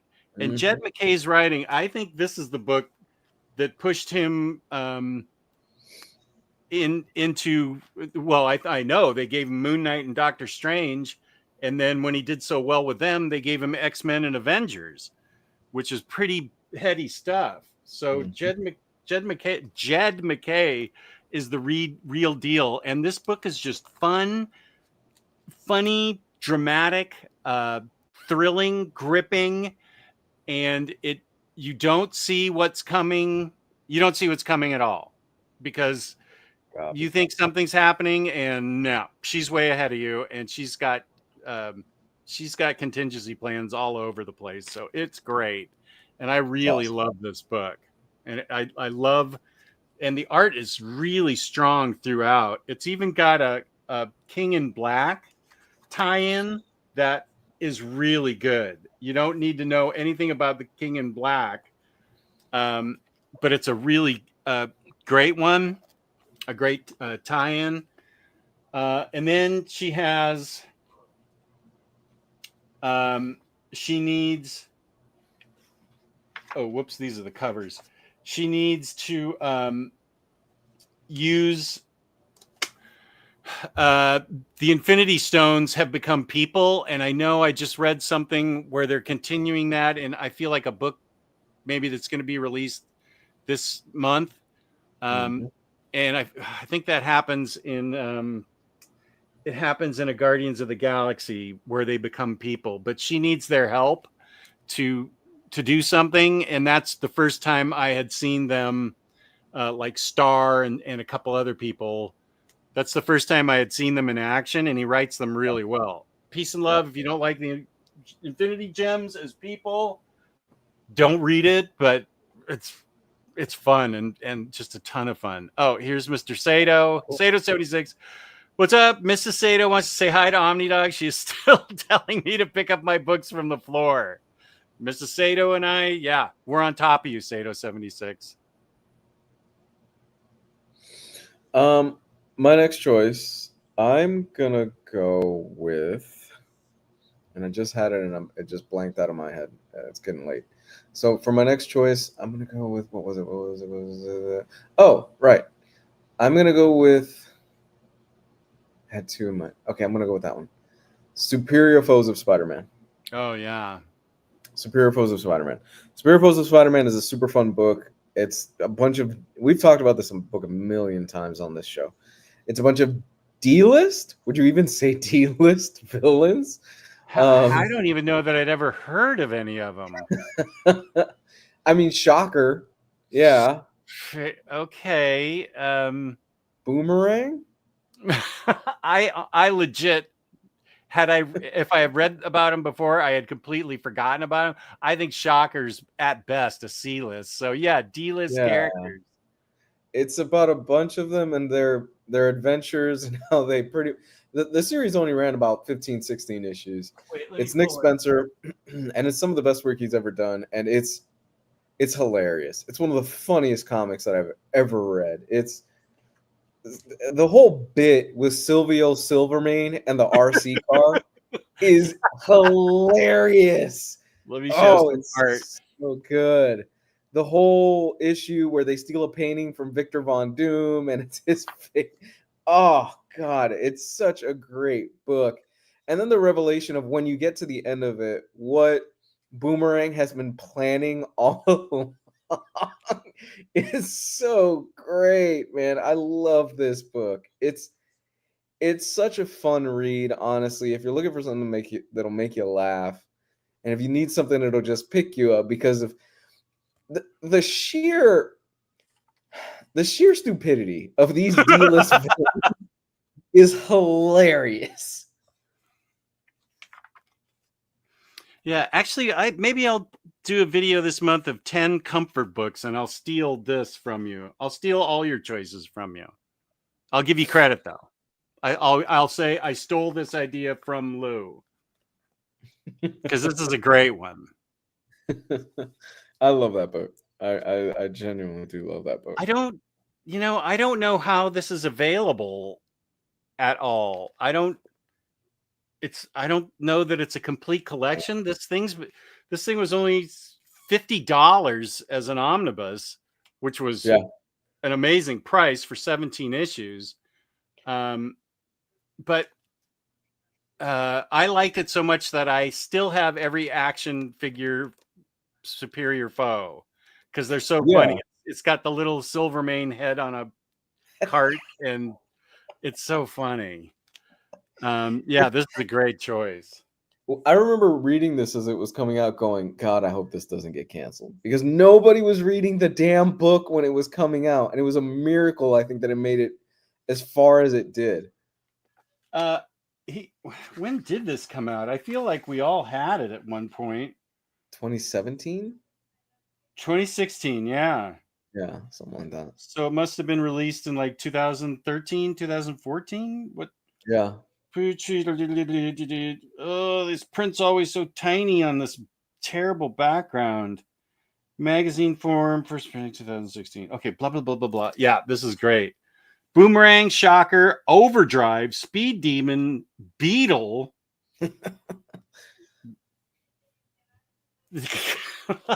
Shocker. Apparently he wasn't kidding about Turtle Man. Thank you, Smothery Lion. I'm fully getting this. Jimmy Olsen, 47 through 56. Lois Lane, 19 through 28. This is my wheelhouse. That's your year. Those are your years. Yeah, 1960, 61. That's when it was the goofiest of goofball stuff. Thank you, Smothery Lion. That's really awesome. Yeah, man. I've only been into comics for about a couple months. I want all the Batman, Batgirl, and Batwoman omnibus, all of them. We are here to help you get into those because some of them are out of print. But I didn't know Batgirl Volume 2 Bronze Age was out of print. I feel like you're on a mission, Batnessa, so I'm not going to try and tell you not to read Bronze Age Volume 2, but you shouldn't read Batgirl Bronze Age Volume 2. That particular period of the Bronze Age is what got me out of comic books. But I'm sure you'll dig it. If you're in the honeymoon phase of Batman and Batgirl, so you'll probably love it. Stay away from Grant Morrison. Yeah. Oh, yeah. You're not ready for Grant Morrison Batman yet. No. No. You're going to look at it and go, Batman of Zur-En-Arr? Weapons grade crystal meth? I always think you're making a joke with that, and I know you're not. No, those are words that are printed on a book that went through an editor. Presumably it went through an editor, and the editor went, yeah, that's cool. Yeah, we'll put weapons grade crystal meth. Those words will go right into that book. Because regular crystal meth just wasn't good enough for Batman, so they just said, yeah, let's give him the stuff they use in Iraq. Let's give him weapons grade crystal meth. Yeah, Batnessa, one book you should check into is Detective Comics, the Bat Family. What's it called? The Death of the Batman, or what's that Rebirth omnibus called? It's by Tiny Onion. It's with Batwoman leading it, detective. It's the I don't know, because I kept the deluxes. What if that one's still in print, Batnessa? That's definitely one you should get. The Detective Rebirth one. It's a big chunky book, and Batwoman's the leader of the Bat family. Batman's in it, but it's more a Batwoman girl. The chat is saying the rise and fall of the Batman. Thank you. There we go. I don't own it because, as I said, I kept the deluxes. Speaking of deluxes, Tomasi and Gleason's Superman. Oh, so good. With the fabulous young John Kent. Is that when he's introduced? He gets introduced, I think, after the final days of Superman. Then it goes into Dan Jurgens' Superman, Lois, and Clark. And I think that's where we get our first John sighting. And then this comes right after it. that Lois and Clark book is the best thing Dan Jurgens has ever written. Mm-hmm. That's an excellent book. But this is Lois Lane is a badass reporter. They've got John Kent, who is getting into his superpowers. This leads into Super Sons, which is also a comfort book. Super Sons is great because that pulls Damien and Jonathan into it. Just brilliant. So brilliant. Yeah. And this has a more innocent kind of finding his feet 10-year-old John with superpowers, but it's also got Lois, as I said, being a complete badass. So every character is like fully fleshed out. As much as I like Tom Taylor's Superman with Jonathan Kent as a teenager, I really wish we could have spent more time with John Kent as a 10-year-old. That will always be a mistake to me. I think they aged him up way too quick, and they missed out on so much potential with him as a kid. Tell your wife bless you. Thank you. There you go. Bless you. I think they missed out on a lot, man. There was a lot of potential, and they just didn't capitalize on it. And so this is available as an omnibus, and it's so good. It's so fun. Having been a Superman reader since the very beginning, this may be my favorite Superman. Second favorite would be the beginning of the Bronze Age Superman. But this is just so fun and wholesome and exciting. I really enjoyed this book. Let's see. I know I'm behind on chat comments. Oh, Hayden's blaming me for something. I was happy just getting into trades. It's Jess's fault I got into Omnis. He knows what he did. He knows what he did, and he's proud of it.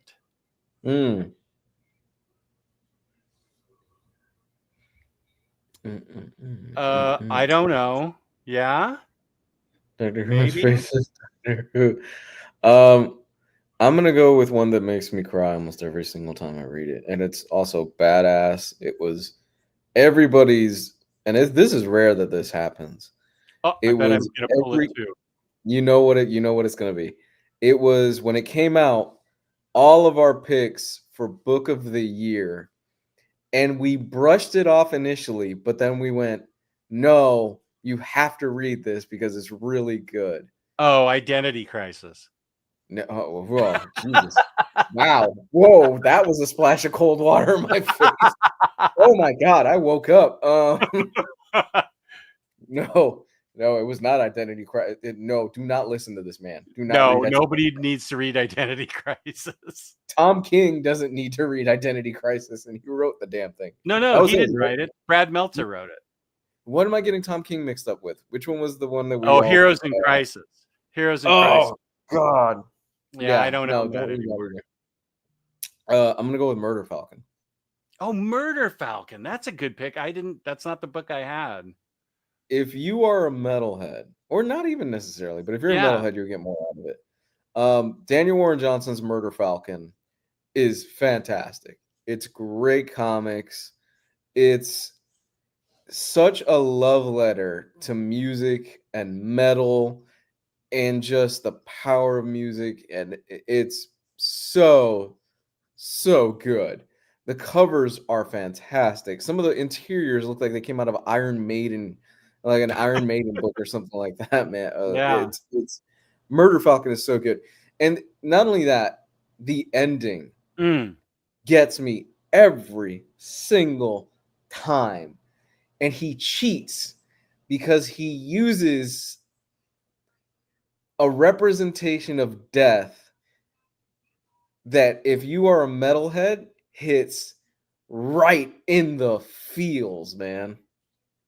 Yeah, it is a great book. Yeah. I thought the book you were going to talk about was New Frontier. Oh, New Frontier is brilliant. Oh my God.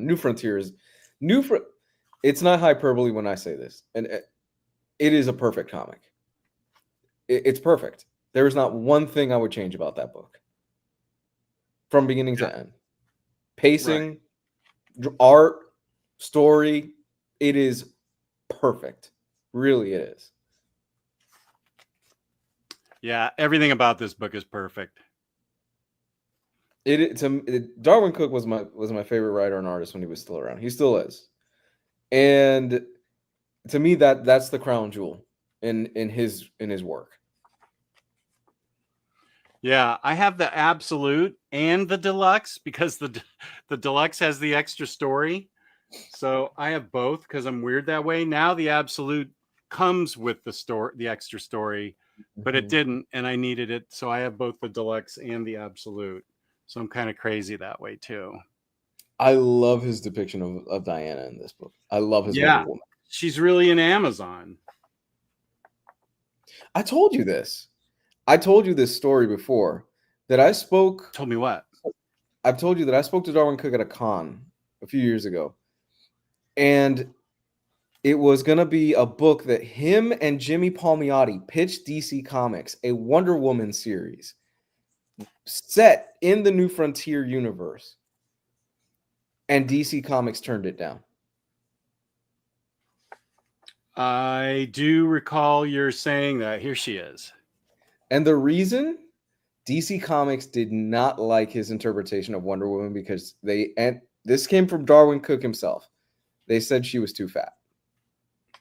Does this woman look too fat? She's an Amazon. She's built bigger than everybody. She's not. Oh my God. So stupid. So that was one of the reasons they denied the book.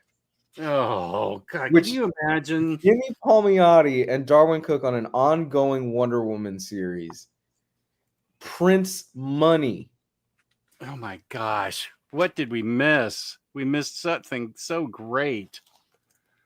I have Selena's big score, which is included in Catwoman of East End, but I'm not getting rid of it because it has his signature in it. I didn't get it. Somebody sent it to me. Yeah. I did not get a chance to meet him.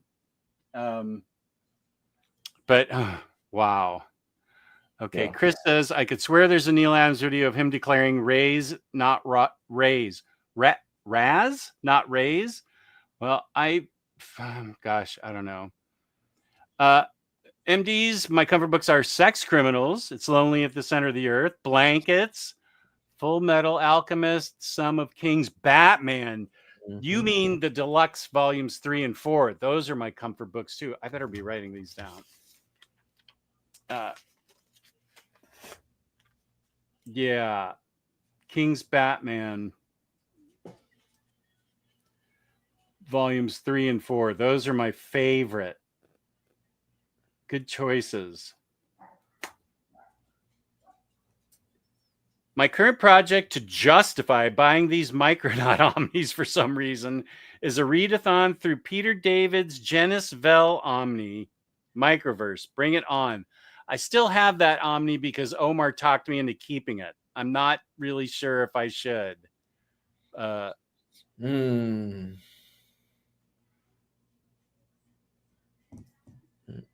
Something I want to read is the original Secret Wars. All I know is that they made it to sell toys, I think that was the second one that was strictly for toys. I also don't know.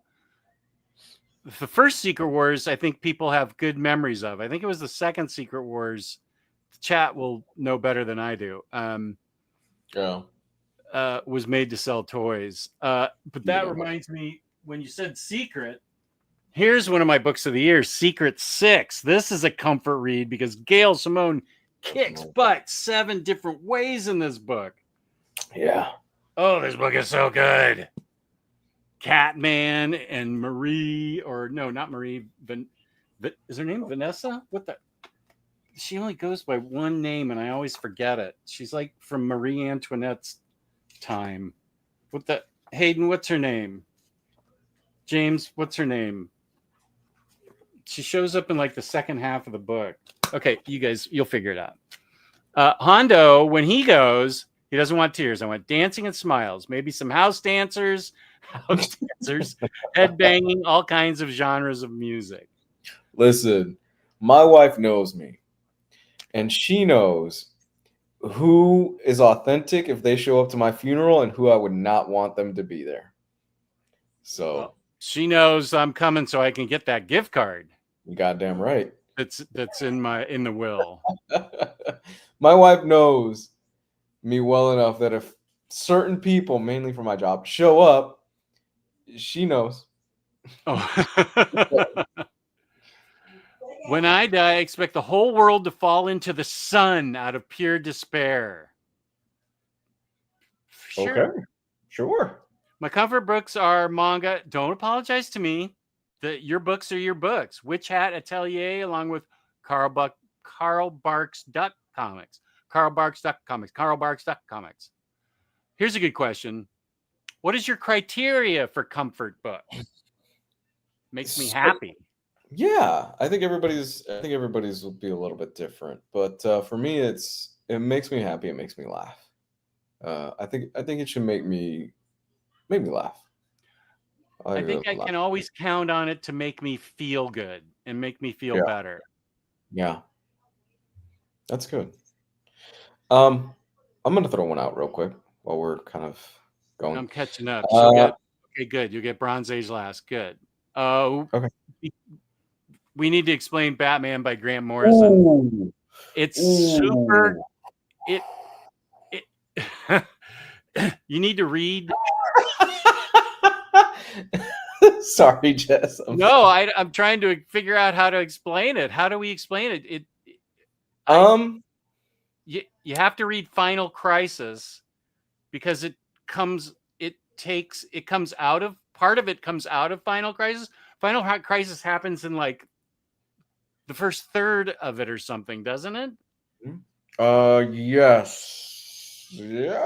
It's kind of complex because Grant Morrison deals with typical big ideas, and it's got a lot of callbacks to Silver Age characters that he uses, that he modernizes.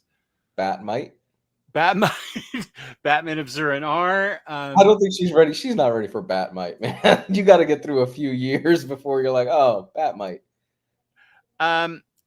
I think you'll need to get caught up, I think, more on Batman in general. Yeah. Because there's stuff leading up to it that informs it, and then he takes it in a direction that I think a new reader wouldn't necessarily appreciate, but a reader that has a lot of Batman under their belt will appreciate it, because I don't know, I consider it fantastic. I love the chances he took. I love where he went with it. I loved everything about it, but I also realized that some people, if they were picking it up for the first time, would just go, "What the hell am I reading?" Yeah. He's a computer? Like Batman reprogrammed his own brain? Like, okay. Yeah, and that shows up in Chip Zdarsky's failsafe because he uses Batman of Zur-En-Arrh again. Yeah, but Chip Zdarsky, I think, used it a little better. I wasn't a fan. Okay. I wasn't. I just 3/4 of that run, I was just not a fan of. I wasn't. I didn't care for it. But, same with Kenny. Besides the Batman and Sun arc, Grant Morrison's run on Batman was 50-50 for me. Your mileage will vary, sure. Yeah, absolutely. I think that is definitely going to be a book that your mileage will vary. You definitely need to read, apparently, The Black Glove or The Black Hand or something like that. It was a one shot from way back in the day or something like that to understand. Oh, it's the Black Case book. Thank you. That's what it was. It's just a collection of the Silver Age stories that he took inspiration from. That's way out of print. Yeah, you should probably familiarize yourself with that if you ever want to, because he pulls from a lot of that stuff. Morrison tries to pull from a lot of classic stuff, kind of what Neil Gaiman did with The Sandman, where he pulled a lot of from back in the day for it, and he modernized and he brought it up a little bit, but I don't think he does it as good. The silver lining is, and in some ways, I just tell people, hey, you might want to just jump to this, depending on your taste. His Batman and Robin run that only lasts about 12 issues is so damn good. Yeah. And all it is just it's Dick Grayson and Damian Wayne, and they are Batman and Robin for 12 issues. And God, I wish it went longer, but it got the legs cut out from under it because of New 52. And if you could read that on the DC, you could read Grant Morrison's Batman and Robin on the DC app, and then that would prepare you for this book that I'm having trouble yanking out, because this book is great. Batman and Robin by Tomasi and Gleason, which is the further adventures of Dick and Damian, because Bruce is missing at the time. Wait, no, Bruce is back. I think no, Bruce is back. Yeah. Oh yeah, I'll go. Death and Rebirth, Robin. Okay, yeah, he's back. Yeah. Okay, he's back. Never mind. That's the run though that makes Damian more likable. Yeah. Because Damian, for all intents and purposes, in Grant Morrison's run, he's a bit of a prick. Yeah. he's not a really likable one per se. He writes him enough that you like him in that Batman and Robin run, but it's not until you get into the Tomasi stuff where you go, you know what? This is just a kid that had a really messed up childhood. And a really messed up childhood. And he humanizes him quite a bit. Let's see. Superman Rebirth run. So good was the blueprint and template for Superman and Lois TV series. Great Batman book not collected in Omni is his King's Run. I agree with AS. John is the only thing that gets me to read a Superman book. Yeah, it was the number one pick on Omar's poll. So, okay. He is introduced in Convergence. I think Convergence tie-in and Lois and Clark isn't collected in hardcover. That LNC is absolutely important to the reading experience. I don't think you need to. I would just avoid Convergence altogether. Even if he is introduced in it, you can read the Lois and Clark book, and he's there, and he's awesome in it. Convergence is best forgotten. I think most people forgot about Convergence. I forgot about Convergence. Oh, that's cool. Comfort comic for me is Hellboy. Dark Paranormal. Can reread and always discover more. That's awesome. That's great stuff. Yeah, man. And Dean, to answer your previous question, which is up here. Never mind. I'll just... I am not getting DC versus Marvel. That was not my time period. Which is the best Tomasi Batman Robin? Which is the best? Tomasi Batman and Robin? Superman Rebirth? Or Green Lantern? Oh, okay. So you're asking which is the best Tomasi? Batman and Robin? Superman Rebirth? Or Green Lantern Corps run? I think we're lucky that Tomasi has put out 3 great books like that. Yeah. Boy, I don't know. Those are all really good. My personal favorite is Superman Rebirth, but you could pick one of the other 2 and you'd be happy also. You're not going to go wrong with either or. None of the 3 books you'll go wrong with. I'm going to go with Green Lantern Corps. I love Green Lantern Corps. I thought it was just as good as Jeff Johns' Green Lantern run, but it was overshadowed by Jeff Johns' Green Lantern run in many ways. Yeah, and I've been talking to Labruski in my Discord about how to try and read Green Lantern by Johns and Green Lantern Corps kind of side by side if you can. They both enrich each other, but you also can just read straight through Jeff Johns and then read straight through Green Lantern Corps.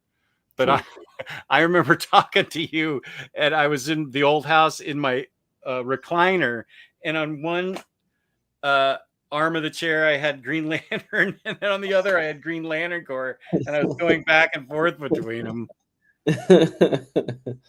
Yeah, it's an investment, but I think it's a worthwhile investment. Time-wise, it's an investment because they're very large runs, and they work concurrently more or less with each other. And especially when you start getting into more of the tie-ins like Blackest Night, Sinestro Corps War, and stuff like that, the bigger events, it pays off. It pays off to have some of that knowledge of what's going on. Baltimore is another comfort comic for me. Hellboy, but darker and weirder. I still have to read that. This is in Action Comics 1051. Okay, thank you. Goodness, excuse me. Wow, I think you need to reread that. Oh man, it's okay. Yeah, I do love it. It's all good, man. DC. Hey, sorry. No, I wasn't able to pull some. DC New Frontier is amazing. I hope this will be James Gunn Justice League film, or at the very least influenced by his DC. I think he said it is. I think he said that New Frontier is what's influencing a lot of this stuff. So like, hey, I think he has said that. You're right. Yeah, I think that's awesome.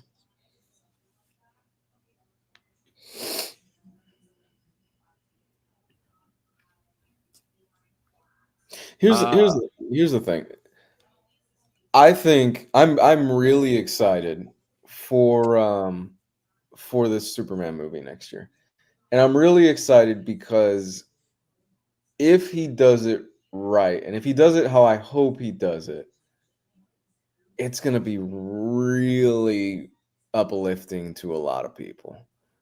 Because we've had years of dark Superman and grim dark Superman, and like, man, I rewatched Richard Donner's Superman, the first one, about a month ago, and it is still to me the best Superman movie. Because even though, despite it might be a little bit campy at times, and the powers are all over the place, but that was just kind of how it was for the classic Superman stuff. It got the character right, and it got the heart of the character right, and it knew what Superman is and what Superman should be. And I think where a lot of people run into problems with Superman, the live action stuff, is they try to modernize him a little too much. And at least for me, that's not Superman. I don't want a grim dark Superman. I want the Boy Scout. Yeah. I'll admit that. I want the big blue Boy Scout. And that's kind of what I'm hoping we'll get. Oh, Hayden's got amazing picks here. Harley Quinn and Power Girl, to be honest, all the New 52 run. You're right. Betty and Veronica by Adam Hughes. Great book. You are completely right. Sabrina by Kelly Thompson. That's great. Super Sons. That's great. Oh, and a little book called Scarlet Witch by Steve Orlando. I believe this stream. Hayden. You haven't read it. You don't know what you're missing. Hayden, I message you frequently on Instagram. I will block you on there for that. You haven't even read it. How dare you? It's so good. I won't read it. I won't. He's not. I don't hate Steve Orlando like I do Chris Ware. I have a burning anger towards Chris Ware. It's well known. Somebody was jamming you up. I don't think it was this past Monday or the Monday before that? I think it was NFL dude that said Lou needs to know there's a new Chris Ware book out. Oh God. Morrison is like, AS is right. Morrison's like being thrown into the deep end. You'll read it and then start a journey to figure it all out. Could actually be an interesting way to start, like starting with a graduate level book. Just would have loved Witch Hat Atelier if it wasn't right to left, or A Silent Voice. A lot of Eisner manga, are just truly globally relevant stories. Earth's Geomancer, thank you. I am. Tomorrow at 1, I am having the Unstoppable Bar on, and we're going to go through her Stacks of Shame. 1 o'clock, right after VFC. I'll appear on VFC close to time and super chat him to get off the air. Sato's is Strangers in Paradise. Okay. All right. Black Casebook's out of print. Oh. Way out of print. But you're right. Oh, Vanessa already knows. Thank you. Whoniverse review. Oh, it's been a minute. Welcome. Yeah, it's been a minute. Yeah, I can't remember the last time Whoniverse made it to one of our shows. Glad you're here, buddy. Same. Oh, good. Just found a guide online breaking the Green Lantern guide down issue by issue. I'll send it to you if you agree. Sure, that sounds fine. And yes, I will reread New Frontier eventually. I've not written it off. Personally, I tend not to love DC books. I'm not enjoying the GL. Oh, I am enjoying the GL that I'm reading through. Well, maybe after you get to know the characters in DC, but you might dig New Frontier more. Yeah, I think New Frontier, the more knowledge you have of the DC universe, the more you get out of it. Yeah, that's probably what it is you don't have enough DC under your belt. Issue 1 of Batman and Robin Year 1 that came out last month was a fun read. I can't wait for more. Okay, good. That's good to know. The OG Superman movie is perfect to me with the exception of the weird Lois monologue poem bit. I don't even remember that. They've got chemistry, man. They have such a great chemistry in that yeah, movie. they do. They really do. I'll block you first for not reading it. Good for you, Hayden.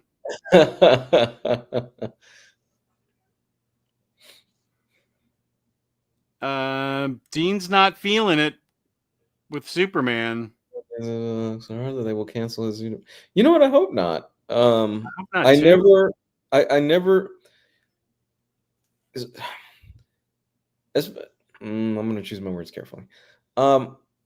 I never understand why people, and I'm not saying this is you. I don't think this is you, but I'm speaking in general terms. I never understand why people hope for things to fail. I don't get it. I don't. I will never understand this rage bait culture, these YouTube channels that's all they. I will never get it, and I'll never get people to watch this stuff. I don't understand why you want something to fail. Mainly because I don't want to spend $15 on something that I think is terrible. I don't want to spend my time on something that I think is terrible and just sit there and hate it for however long. I want my money and time to be used wisely. I hope it's great. I hope it's great. I hope this kicks off. I hope this kicks off the new DC universe that they want to kick off. And I hope we get some proper friggin' good DC films again, because it's been a minute. Yeah, I want things to be good. Yeah. Every TV show, every comic book, every movie, I want it to be good. I don't want to root against anything. Yeah, I don't get it. I don't get the negativity. I really don't. I don't get the negativity. I don't get the negativity in fandom, especially fandom lately. It's like some of y'all out there are actively hoping stuff is terrible and stuff fails, and no, man. I don't get it. No, I don't get it. We want things to be good. We want to have fun. That's why we're in this hobby. We want to have fun. Yeah. Yeah, man. I remember when I started watching y'all, I looked up Very Fine Condition, not knowing it was near condition. Yes, that's so great. Thank you for the comment of the night and maybe the year. Kate says, a comfy read this year, a couple of manga, Cat plus Gamer and Yokohama Shopping Log. For pros, I still think about Before the Coffee Gets Cold series. The Monkey King, The Complete Odyssey. Wait, is that 1 out of 2? Are you going next to Maginot on me? Do you have a second one coming? I think you do. Okay, I'll look for it when it shows up. Do you have any other comfort reads? The chat, do you guys have comfort reads? We didn't even really talk about comfort food except for Jollibee's fried chicken, and I learned how to say Tagalog. Well, we're getting kind of late. We're already at 2 hours. I know where I could find some comfort books if I wanted to for a great discounted price. Oh, what a great segue, dude! That would be In Stock Trades. Oh wait, no, wait. Oh, come on, man! I'm not used to running the show. Gio's better at it than I am. Okay, wait. IST InStockTrades.com, where you can get your collected editions from 30 up to 60% off. They always have sales that make things even cheaper. Don't forget your 2% loyalty discount. Sometime this month, we're giving away a $50 gift card from IST, courtesy of InStockTrades.com. Good at InStockTrades.com. they are great for letting us have that. $50 or more in an order. This is crazy. It still gets you free shipping. That is an amazing blessing because it's easy to spend $50, but you get like $10 free shipping. So that's astonishing. In the United States, fabulous customer service, fabulous packaging. That's InStockTrades.com. And then we go back to our show. Okay, there, I did better that way. I'm more excited for DCU than MCU at the moment. Same. Hooniverse likes Exo Man of War Venditti run. Good choice. Here's your second one. Aerosmith. Blacksmith. I read that this year and it's awesome. The Kill Lock. That's awesome. Oh yeah, T-Dragon Society. Of course that's a comfort book. It's awesome. Hunger in the Dusk. I haven't read that yet. Batman and Beyond Compendium. Yeah, I know Kane loves that. T-Dragon Society. I totally should have pulled that. Yeah. And Kill Lock. That's an interesting comfort book. It's an amazing book. And The Hunger in the Dusk. I need to read that. Amen, Lou. Well said. Now, actually, here's something that Lou has feelings on. What you more excited for now? The new Superman or the new Fantastic Four film? Let me tell you something. I'm going to let Lou handle this one. He has thought on the Fantastic Four. I have prayed for years. Prayed, Jess. I went to the mountaintop like Moses. Okay? I don't think that was Moses, but keep going. I'm tired, so leave me alone. Well, that wasn't Moses. Shit, I fucked that up. No, but you've been waiting and hoping and praying for one specific character to show up in the Fantastic Four. And it looks like my prayers were answered. Ladies and gentlemen, we will apparently be getting motherfucking Red Ghost in the Fantastic Four movie. Yeah, I motherfucking Red Ghost. Red Ghost is gonna be apparently in the Fantastic Four movie. Oh my god, I'm so excited for that. Y'all, for years, what have I been saying? Just I want Red Ghost. I want Red Ghost. I want years. Really? James Abel can count it probably if he wanted to. Now it's all rumors right now. It's apparently being played by John Malkovich, which fuck yeah. Which is crazy great. It's crazy great. That is great casting. I will not be 100% satisfied until I see the monkeys. I want all three of the apes? I want all three of the apes. If I don't get all three of the apes, it's like you took me to prom and you left me hanging high and dry at the end of the night. So I'm really hoping I get all three of the apes in that movie. Well, that is how my senior prom ended. So mine ended with me getting high going to play volleyball with a bunch of friends at the lakefront. I never went to my prom. I'm not kidding. That is literally how my prom went. Yeah, my prom's end was a disaster. No, my prom was a bunch of us going to the lake, getting high, and playing volleyball. It was a great prom. That actually sounds fun. It was a good prom. Ice cream is the best comfort food. I don't disagree with you because we loaded up on it this week, and that was at the insistence of upper management. I didn't have any say. She ordered it and said, "We all need this," and I was like, "Hey." But no, seriously, I'm looking forward to more Superman. I really want to see that Superman movie. I do too. Black Clover and Skip and Loafer are my comfort reads. InStockTrades is super amazing. I just ordered more Superman books today. Right. Oh, is the Great Darkness Saga a good intro to reading Legion of Superheroes? Wow, I'm surprised you got that. Losh. I would have never picked that up. Oh yeah, I would have never gotten that. I think you're okay doing that.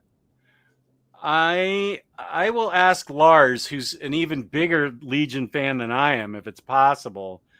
But I think it's okay because you're introduced into the Legion and what the Darkness Saga is. Yeah, I think it's okay. I read it and I hadn't read Legion in years. I read this and I hadn't read Legion since like 1976, and I read Darkness Saga, and it was a completely new cast of characters and bad guys. So yeah, I think you're okay. Oh, I'm sorry you're gonna miss Unstoppable Bar tomorrow, Batnessa. She's a kick. I really love Bar.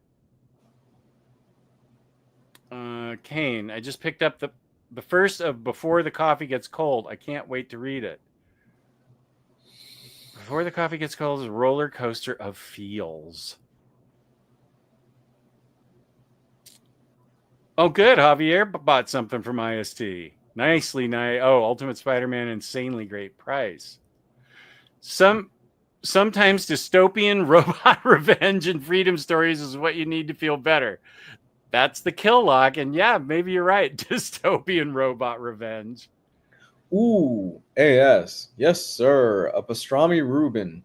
Oh, wait. Hooniverse says I'm wrong. Moses went to the top of Mount Sinai to get the 10 Commandments and to talk to the burning bush. I was thinking of something else. Okay, so Moses did go to the top of the Mount Sinai. You were right. I was wrong. Thank you. Look at Hooniverse. Nicely done. Oh, this is good. Comfort food would definitely be plain Ruffles with sour cream and onion dip. Baby, what's your comfort food? Mine's Chinese. I love Chinese food. Yeah.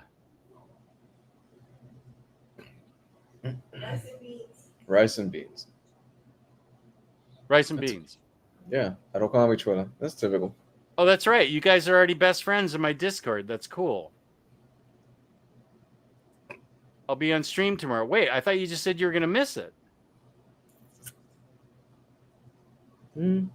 Oh, gonna miss you until tomorrow. I missed that word. Sorry, Vanessa. Okay, you'll be there. Yeah. Good. Seasonal Shadow. I'm on a plane and the next Buddy Holly is behind me. Wow, what? What? Behind me. What should I do? Pray. Oh, yeah. Better hope the Big Bopper's not sitting next to you. Oh. Yeah, I picked that up, Vanessa. I appreciate it. And her comfort food is tacos. Oh. It's 10:24. Are you at the end of your rope? No, I'm at the end of my rope, man. It's not you, Vanessa. I left out a word. It was my fault. I read it wrong. It's on me. Yeah. All right. It's a Saturday stream. Me at 1:00 tomorrow. Eastern time. You're confusing the audience, Jess. Sorry. Okay, so this is my Discord. Thank you, James. Sir. Where Vanessa made besties with Bar, which is a great human connection. I'm going to try like heck to get some more recorded videos out this week and this month. You can go to my Discord. I'm going to try and do more Instagram. Blah, blah, blah, blah. And Lou is under exclusive contract to Omnibros, but he has an extensive back catalog. Oh, man. Yeah. Guide. Yeah. If you want to, this years ago, I haven't uploaded that channel in years. But there's an extensive back catalog on Comics Guide 101 for a bunch of old videos and stuff like that when I used to do this. Go check that out. But if you like the ramblings of Jess and I tonight, and you want to join in on those ramblings, you can actually join in on the live stream. Patreon.com/Omnibroslive. Guys, we're just asking for the price of a cup of coffee. Less. $5 a month. You get to join us. And you get an archive of about 2 years, 2-3 years of videos that we did. And I'm going to open up the mailbox pretty soon for those of you that are Patreon subscribers. So if you can't make the show, you can submit your questions and we can read them on the show. And we'll have our panel of guests as well answer them. So And I will. Why don't you send me a link, and I will post it in the.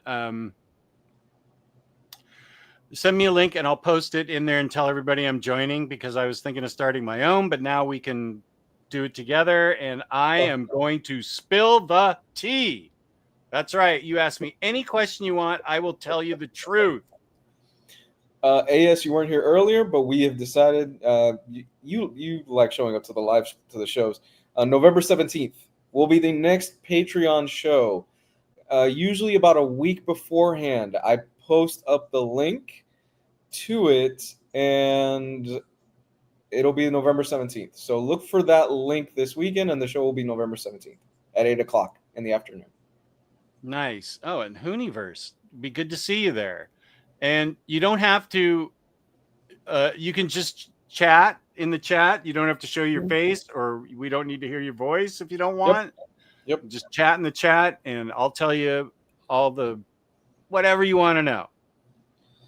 Someday I'll break out the contents of the Omar box. Ooh. Not this November 17th. I'll promise you that in 2025. There, Okay. I'll tickle your butts with a feather there, and get you to get you to join so you can see the Omar box. It's pretty full. It's pretty full now, actually. Thanks to something Hondo's friend Maniac Matt sent me. It's brimming now. Also, spicy paprika. That needs to go in the Omar box. Gio and I discussed it on Monday. Yikes. All right, guys, we're getting out of here. We wish you all a lovely weekend. We hope that we were able to help y'all, because it's been a bumpy week this past week, and we provided you all some comfort through some laughs and some recommendations. Okay? Good night, everybody. Good night. Thank you for joining. It's been great talking to you. Peace and love. Peace and love.